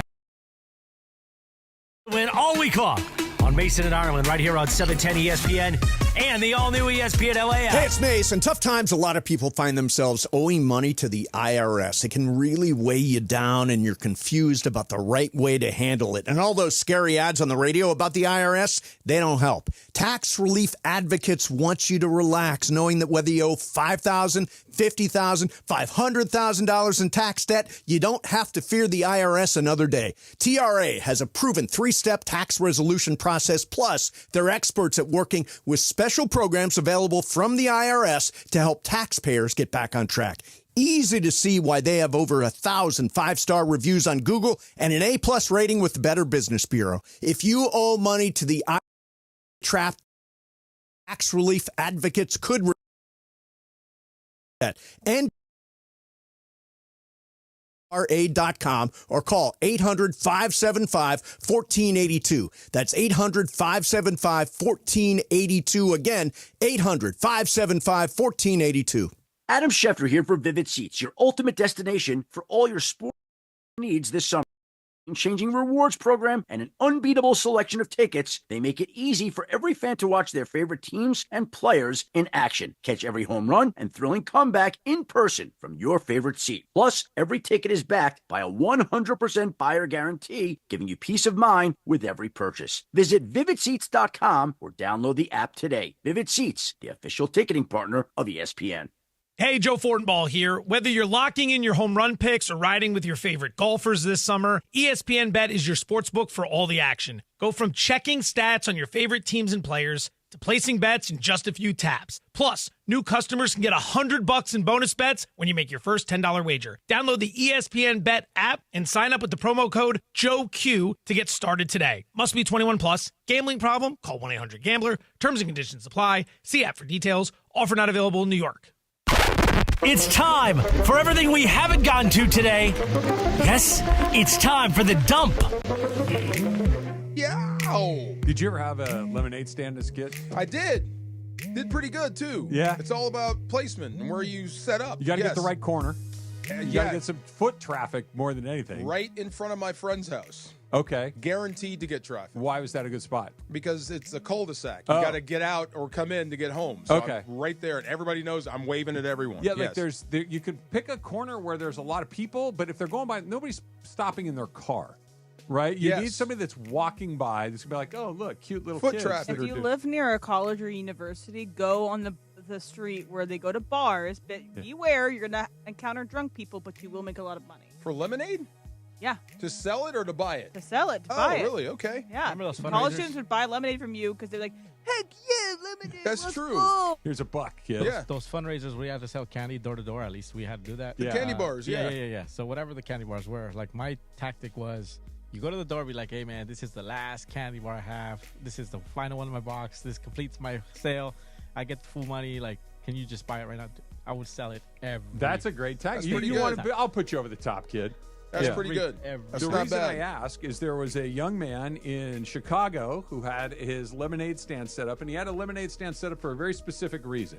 He wanted to raise enough money so he could go get a haircut like Pete Crow-Armstrong of the You're Cubs. kidding me. Okay. He has like a star in his Pete hair. Crow-Armstrong Let me see this. in spring training had dyed his hair blonde and then put like blue stars on his head, on his hair. And this little kid wanted to cut his hair like Pete Crow-Armstrong, but his mom was like, "You can only do it if you earn the money yourself." Okay. Oh God. Guess It's who like your showed up? daughter with Roblox. Yeah. Dude, I would be steering people away from the lemonade stand. Guess who showed up at the lemonade stand? Oh, he did, didn't he? Pete Crow-Armstrong. How dare you? Gosh. Yeah. PCA shows up. Jorge, to your tactic, gave him enough money to put him over the top to go get his Pete Crow-Armstrong haircut. How great is that? Well, it depends if it's your kid. Would you want your kid having this haircut? I wouldn't care. My, you wouldn't care? Not even a little bit. Just Hair make sure you don't grows. have pictures. I think so. Oh my God, What's that's the harm? crazy. Earlier this year, Devin Booker. Yeah, look, bet hair grows. You can bleach it back to the normal or change it back to the normal color. You buzz can, it back. it's Did you easy. see Kevin Dotson, your favorite guard? I do like He Kevin showed Dotson. up with ram's horns. Love it. It was Yes. amazing. It was Love great. it. Was. Come on, dude. Yeah, Yeah. love it. Corrupting the You youth. had- how old did that kid look to you? I'm like 10. I would say 10, 11. Yeah, 10 years old. You've got such a fascination with your favorite baseball player. I want to cut my hair like that guy. And he shows up at your lemonade stand? That would be cool. That would be really amazing. cool. In the quarterback, they had a whole section where kids in yeah. Cincinnati were dyeing their hair, bleaching the tips like Joe Burrow did before last training camp. It's because he's the coolest guy out there. Wow. He's right near the top of the list. Daniel Radcliffe, 36 years old today. Unbelievable. Yeah, how Harry about that? Potter. How old is he when he started in those movies? 13 or 14? I think so. I think they tried to get the kids to be the same age as the kids were when the movie started. Okay. Or when the series starts or whatever, which is 13. Yeah. By the end of it, they're around like 21. Oh. Okay. Are they redoing Harry Potter? So they're redoing they're doing a TV series on HBO. Oh. And each season is going to be one book, and there's 7 books. So 7 seasons is what's planned. They already cast all the kids, and they set up, Are they going to recast each season? No, they're planning to have the kids grow with the character. So Interesting. year 1, they're 13. Year 2, they're 14, like the character is. Did you ever read those books? I had to read them to my daughter. Yeah. My kids never got into Harry Potter. Okay. We tried. The Sorcerer's Stone was the first one, right? Yeah. So. Or the Philosopher's Stone, if you have the English. Oh, boy. I see. We read it together, and they're like, yeah, it never really. It's fine. Kind of not It's my pretty thing. nostalgic for me and my sisters because like we all read them together, went to the movies together. My parents loved them, would read them to us. Yeah. It's a huge pocket of pop culture Oh, yeah. that was right smack in the middle of my kids' like sweet spot. That Did not take. We have no reference points to it. Wow. Like I know that the like you said, Em, the movies and the books, like it's always like, that Lord of the Rings, just huge miss. Oh, Like, Lord of the nothing Rings, there. I did not miss. Yeah. Where it's shocking that Daniel Radcliffe is as well adjusted as he is with True. the amount of fame that he had to get at such an early age. And he's gone around, now he just does weird movies. He does really weird roles, takes weird jobs. Like anything he does is just kooky. Do you remember the old sports website? I think it still exists in some zombie version of itself, Deadspin. Oh, yeah. Right? Of course. Daniel Radcliffe was a regular contributor to Deadspin. You're kidding me. Yeah. I mean, it's Really? it's a really Wow. weird deal. Did not know like that. he was a regular reader and would write comments on the pages and everything. I was like, I'm sure there's a million people like Daniel Radcliffe 243 or whatever it is. Yeah. Like he was one of them. At one point, Deadspin was like the most important sports site out there. Yeah. Yes, where you started the day. It sure was. Marlon Wayans turns 53 years old today. Is he really? Yeah. Funny. Funny's all good. That whole family's funny. Yeah. That entire family is hilarious. Yeah. I do miss Living Color. It was great. It was great. I missed that. I missed the whole thing. I wish we could bring that back. He's going to be in a movie this fall. It's called What's he Him. in? Oh. It's called Him. It's going to be about it's produced by Jordan Peele. It's about a football player who does anything he can in order to become an NFL quarterback. And Marlon Wayans plays this kind of crazed trainer of the main character. Oh, Yeah. is it comedy or serious? No, it's dark. It's scary. It's from Jordan Peele, so it's going to be spooky. You want to hear something crazy? Remember that movie Any Given Sunday? Sure. Jamie Foxx playing the quarterback? Yeah. Do you know who was Willie supposed to Beeman. You know who was supposed to be Willie Beeman? Diddy. He just couldn't throw the ball. I kid you not. Okay. I was going to say something. He was not a believable quarterback. There is nothing that I would have been more willing to wager a huge amount of money on than Diddy couldn't throw a football. Like if you just said to me, like, hey, this entertainer, like if you pick a guy that you are virtually certain would not be able to throw, That I go, one. give me Diddy. Or like Kevin Hart. Yeah. No, I bet Kevin Hart can throw a football. You know who shocked me? He's just little, but Kevin Hart does He's not. an athlete. Yeah, He's just Kevin not Hart's very just big. small. 50 Cent throwing out a first pitch surprised the hell out of me. Oh, yeah. Really? Okay, That's but, what we but- got, but 50? But here's the thing about that was bad. It That was was- very, come on, very dude. bad. That is an oddly difficult thing to do. Okay, I'll give you that. But the thing went left. It was terrible. Yes. I'm not saying it wasn't awful, Yes. but if you just said, hey, Fitty, I'm going to throw you this pen. Yeah. He He would can be able, catch he it. would be able to do that. But if I said go back up 60 feet and hit a target Different this big, deal. that's a different deal. Different deal. Did he not throwing off the board? Yes. I'd like to bet my entire life savings on that. And Jamie Foxx actually played quarterback in high school. Jamie Foxx looks athletic. Yes. Like he looks like he moves right. It actually looks right Yeah, when he does it. yeah. Yes. One of my favorite movies from Marlon Wayans is your school's in it, the Huskies. Oh, yes. The Sixth Man. The Sixth Man. Yeah. Yeah. I don't know this one. Yeah. He Yes. has a brother who, like, they're both growing up. They're playing basketball together, Oh, and then okay. his brother has a heart attack. He and- dies, and he comes back as a ghost. As a ghost. Yes. Oh, It's okay. a cheesy, like, Yes. it's a cool little movie. I remember when they filmed that up there. A couple of more birthdays here. Slash, the guitarist for Guns N' Roses, is 60 years Oh old my today. gosh, no way. Yeah. One of the best bands of all time, just blown apart by ego. They got a bunch of really, really good songs. They do. Yeah. Yes. They got a and bunch they of should good still ones. be touring. But by the way, Welcome to the Jungle still gives me PTSD, but that's a whole nother story. Why? Who came out to it? Work, Jim Rome. Yeah, Oh, my yeah, bad. I'm yeah, sorry. yeah. Don't make me relive it. Woody Harrelson turned 64 today. Really? Yeah. Woody. Yeah. Okay. I'm convinced him and my dad are the same person. Oh, They yeah? look pretty similar, and they have incredibly similar mannerism. I think if my dad had as much money as Woody Harrelson did, he would like spend it on the same stuff, like motorcycles. Would never show up anywhere. Would never have his phone. Goes barefoot everywhere. I forget what the company is. It's some AI company. But the commercials that McConaughey and Woody do together are really funny. And, Yes. and Woody's really funny. And you know in that them. they're apparently potentially brothers. I did, yeah. I Yeah, did see that like Their dad- someone's mom Was it their dad that they think they might have to Yeah. Dad was a bit of a rolling stone, as they like to say. Oh, look at you. Catherine Hahn, 52 years old today. She's funny and Catherine Hahn. about. Is she in your Rolodex? Or not your Rolodex, in your category? No, but I understand why you're asking. But I think she's Girl next so door, funny. brunette. Yeah, she's very pretty. Don't get me wrong, but Catherine Hahn is Derek's sister and stepbrother, or his wife and stepbrothers. She's in Bad Moms. She's Agatha and Agatha all along. I don't know that one. She's in Parks and Rec. Parks and Rec. She was in as the campaign manager. Yeah. She's been in. She's been serious and funny. Oh, the funny one. Yeah. Yes. She's okay. incredibly funny. Philip Seymour Hoffman would have been 58 years old. God, I miss him. Yeah, he's good in everything. He could play a weirdo. Yes. He could play like a best friend. He could play a scumbag. The ultimate that guy. Yes. Yeah, he was in a bunch of good stuff. But his best stuff was as weirdos. I do think that Jesse Plemons is the heir apparent to the Philip Seymour Hoffman role. And he actually, Jesse Plemons played Philip Seymour Hoffman's son in The Master. The gay movie. Yeah. And also Philip movie. Seymour Hoffman's son, Cooper Hoffman, is actually a pretty good actor. And you see his dad so much in his roles. Do you have a Philip Seymour Hoffman role that springs to mind first? Because Sleazy's Boogie Nights. Yes. Scotty. Yeah. He Scotty played J. the hell out of that role. By the way, if you want to see Boogie Nights on the big screen, they're showing it, I think, at the Arrow in Santa Monica this weekend. Really? It's a part of the 70mm festival that I went to see that movie last week with. But they're showing Boogie Nights on the big screen. You asked a question earlier, Em. Heather Graham is on the list. Heather Graham is on the list. Yeah, I know okay. 100% that. Yeah. That's true. Yeah. Do you remember that he was in Twister? Yeah, I do. Yes, and he was actually funny. Yeah, no, he can be very he's funny in Along Came Polly. Yes. Yeah, he was great in that. If you heard me say food, that's him. Yeah.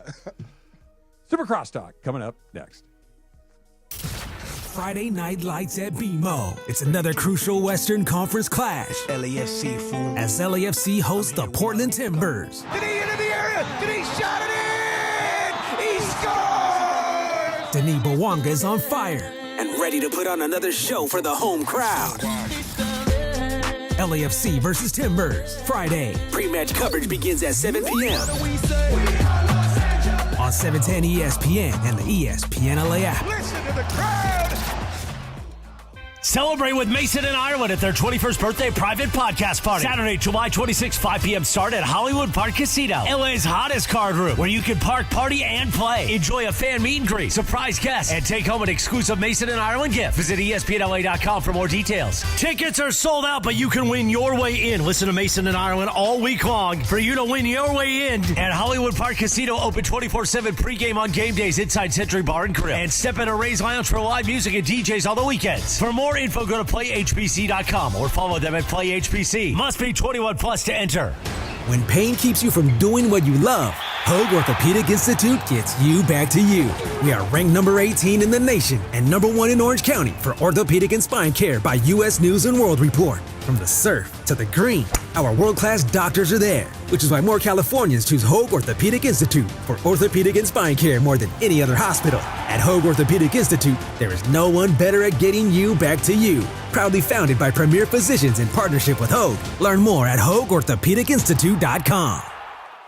Your ultimate summer playlist comes to life at SeaWorld San Diego. Catch live shows with Fat Joe, Trina, Waka Flocka Flame, Genuine, and more. It's throwbacks, turn up, and all-out vibes with the I Love the 90s and the Turned Up Tour. Plus, nightly BMX stunts, parades, and fireworks bringing back those SoCal summer vibes. You're never too old for SeaWorld. Your summer soundtrack starts here. Buy a ticket, get a second day free with tickets as low as $56.99 for a limited time at SeaWorldSanDiego.com.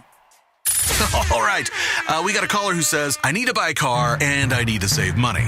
Well, my friend, I've got one answer for you. The Cerritos Auto Square. It's America's largest auto mall. 24 dealerships, all the top brands, all in one easy location right here in SoCal. And here's the secret. These dealers sell more cars than anyone because they have low prices. And they can actually afford low prices because they sell so many cars. Check it out at CerritosAutosquare.com. Cerritos Auto Square. KSPN AM 710 Los Angeles. KRDC AM 1110 Pasadena, Los Angeles. K256CX 99.1 FM Pasadena, Los Angeles. It's the greatest segment in LA sports radio history. Oh my God. When the shows come together for magic on the radio. It will only grow stronger. It's time for Super Crosstalk. Oh, hey, look who's here.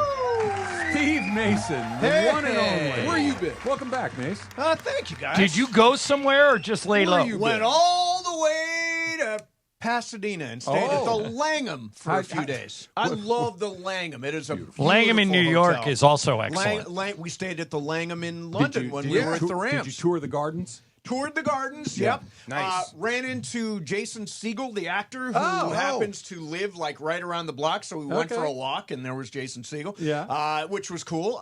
Pools are great.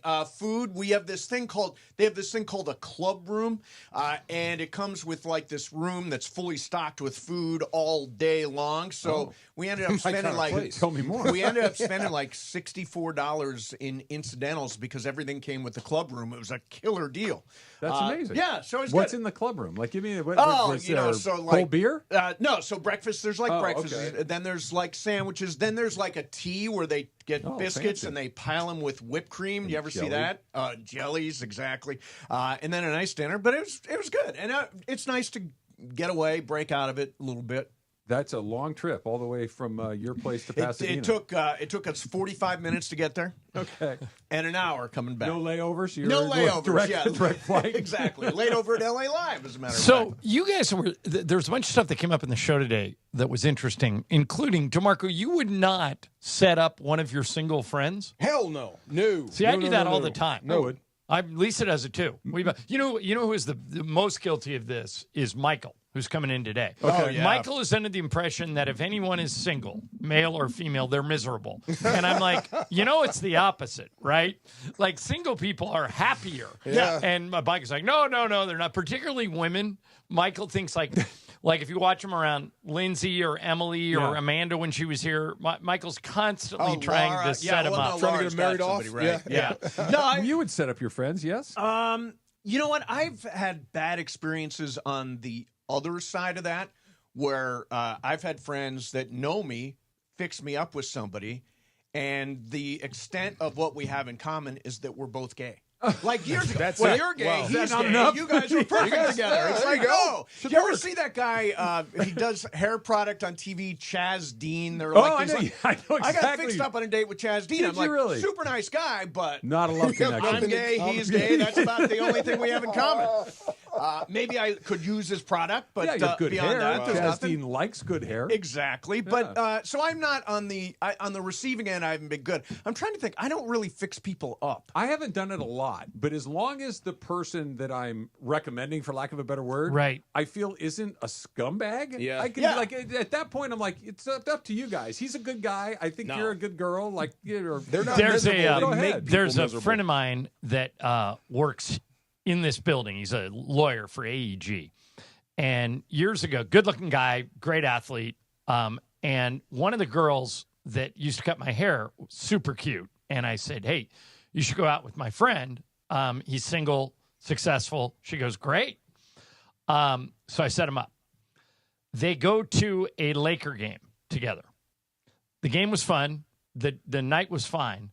They had literally nothing in common, and it was so bad that right after that, they each married the next person they dated. Wow. Dang. Wow. It's the bizarro of Right. connection. It's like, whoops, screwed that one up. Yeah. So John, you corrected me. I said Glasgow tonight. It's Glasgow in like an hour from 1 now. o'clock this afternoon. They play in just a little bit. But I tried to come up with a new term today because Dave Roberts described it as rock bottom. Yeah, rock what bottom. they did last night. I hope this is rock bottom. I called it rock top. Rock because top. I don't know if you can be rock bottom if you're still in first place. Yeah, they're still in first, but I mean, they're playing terrible. They are I looked careening. I looked it up today.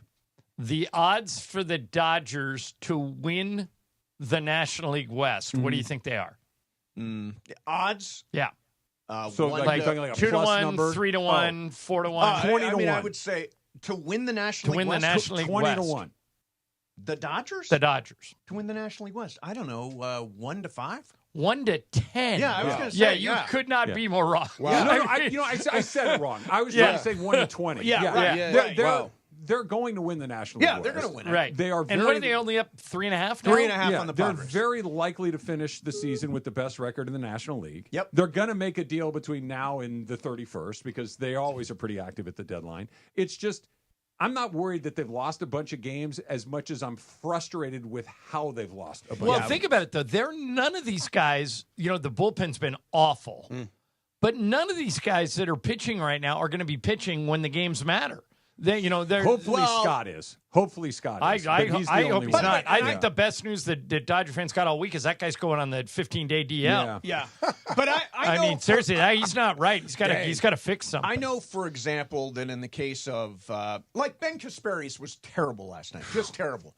But I still think he is going to be a factor as we go down the stretch. He got an MRI today. Has there been any? Yeah, what was the story on his MRI? No, I've not seen the results of his imaging, but like you said, Mace. Do you ever see the results yourself? Or read the results of his imaging. I was going to say, if you did, would that be a first? That would be a first. Yeah. He's been pretty lousy for about a month and a half. Yeah. Like, he got off to a great start. Yes, was he really did. good. He kind of was that bridge guy. He had a ton of innings. He's been pretty bad for a period of time now. Yeah, I mean, they have just thrown too many. There's too many bullpen innings. You ready for some numbers? Yeah. Okay. Yeah, hit us with the big ones. 450 and 2/3 innings for the Dodger bullpen. Most in baseball. Wow. Right. 450. They've also fallen behind in the first inning more than any team in baseball. Come back from that reasonably well. But here's the next number. The second most innings out of the bullpen in Major League Baseball is 405. They have 50 more innings than the next closest team. And the next closest team, the Chicago White Sox. And they're terrible. Stink. Right. Bullpen innings are an indicator of a bad pitching staff. Right. But again, here's the weird thing. Like, we had a stat the other day that their ERA, their bullpen ERA is over 4. Yep. Yeah. The last time they even made the playoffs with a bullpen ERA over 4 was 53 years ago. Yeah. But again, I don't think most of these dudes are going to figure into the pitching staff when they hit the postseason. No, I mean, Kopech's going to be back. Hopefully. Tanner Scott's back. Hopefully Brewster Gratterall's back. Yeah, I mean, these are all hopefullys. There's a lot of hopefullys. Hopefully, David Bednar is in the bullpen. There's one along guy with Ryan Heisley. That'd be nice. Yeah. Or Jax or Duran. Like, there's some guys out there that they've been kind of kicking tires on. But the only guy in that bullpen today that if that gate swings open and he comes out, you're like, Vesia. okay, cool. Vesia. Yeah, Vesia's good. Right. Everyone else is and he can't pitch every day. No. What else did we say that was interesting? When you were talking about, I'm trying to remember, the babysitter thing. Yeah. Could not disagree with both of you more. Those parents are awful. No, we agree. That's what I said. No, Yeah, you both. The very first thing you said was, I side with the parents. No, I said as a parent, I would want you to ask me if you're bringing somebody to the house. They're not. Mace. Is somebody bringing a date to the babysitter? Here's the story. No. Girls babysitting. They found this babysitter on Facebook. Okay, so which is crazy. Recommended in the neighborhood. Well done. 2 kids, under the age of 2. Okay. Yeah. No, grab them off social media. Perfect. Parents go out. They say we'll be home at 8. Yeah. Okay. They text the babysitter at like 7. We're not going to make it home at 8. We're on a later train now. We'll be home at 10:30. Okay. Okay. So they were just checking to make sure the babysitter could stay. Babysitter says no problem. But the babysitter actually.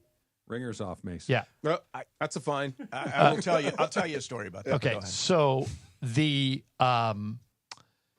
she hasn't eaten all day, the babysitter. Okay. So she orders something from DoorDash. Yeah. And DoorDash delivers it, and it shows up on the parents' Ring camera. And the mom texts the babysitter and reads her the riot act for not asking me first if you could have DoorDash sent to the house. And how could you possibly allow a stranger to come into the house with my kids? We'll talk about this when I get back. It's you created the problem, lady. I'm sorry. I think I'm on team babysitter here. Me too. Yeah. You need dinner. You're delayed. You get dinner. If the parents were that adamant about having nobody show up at the house, DoorDash drivers included, when you arrive from Facebook to my front door, I say, hey, listen, under no circumstances does anybody come into this house. I'm even talking DoorDash drivers, pizza delivery, whatever. They didn't do that. That's on them. Yeah, no, it's true. That's on them. But that being said, just let me know somebody's coming to the door. Yeah. Yes or no.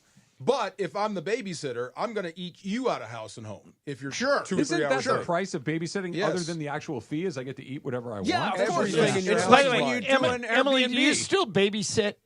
Yeah, I do. I babysit for Sonano and for Momo sometimes. Okay, so what's the going rate for a babysitter now? What do you charge an hour?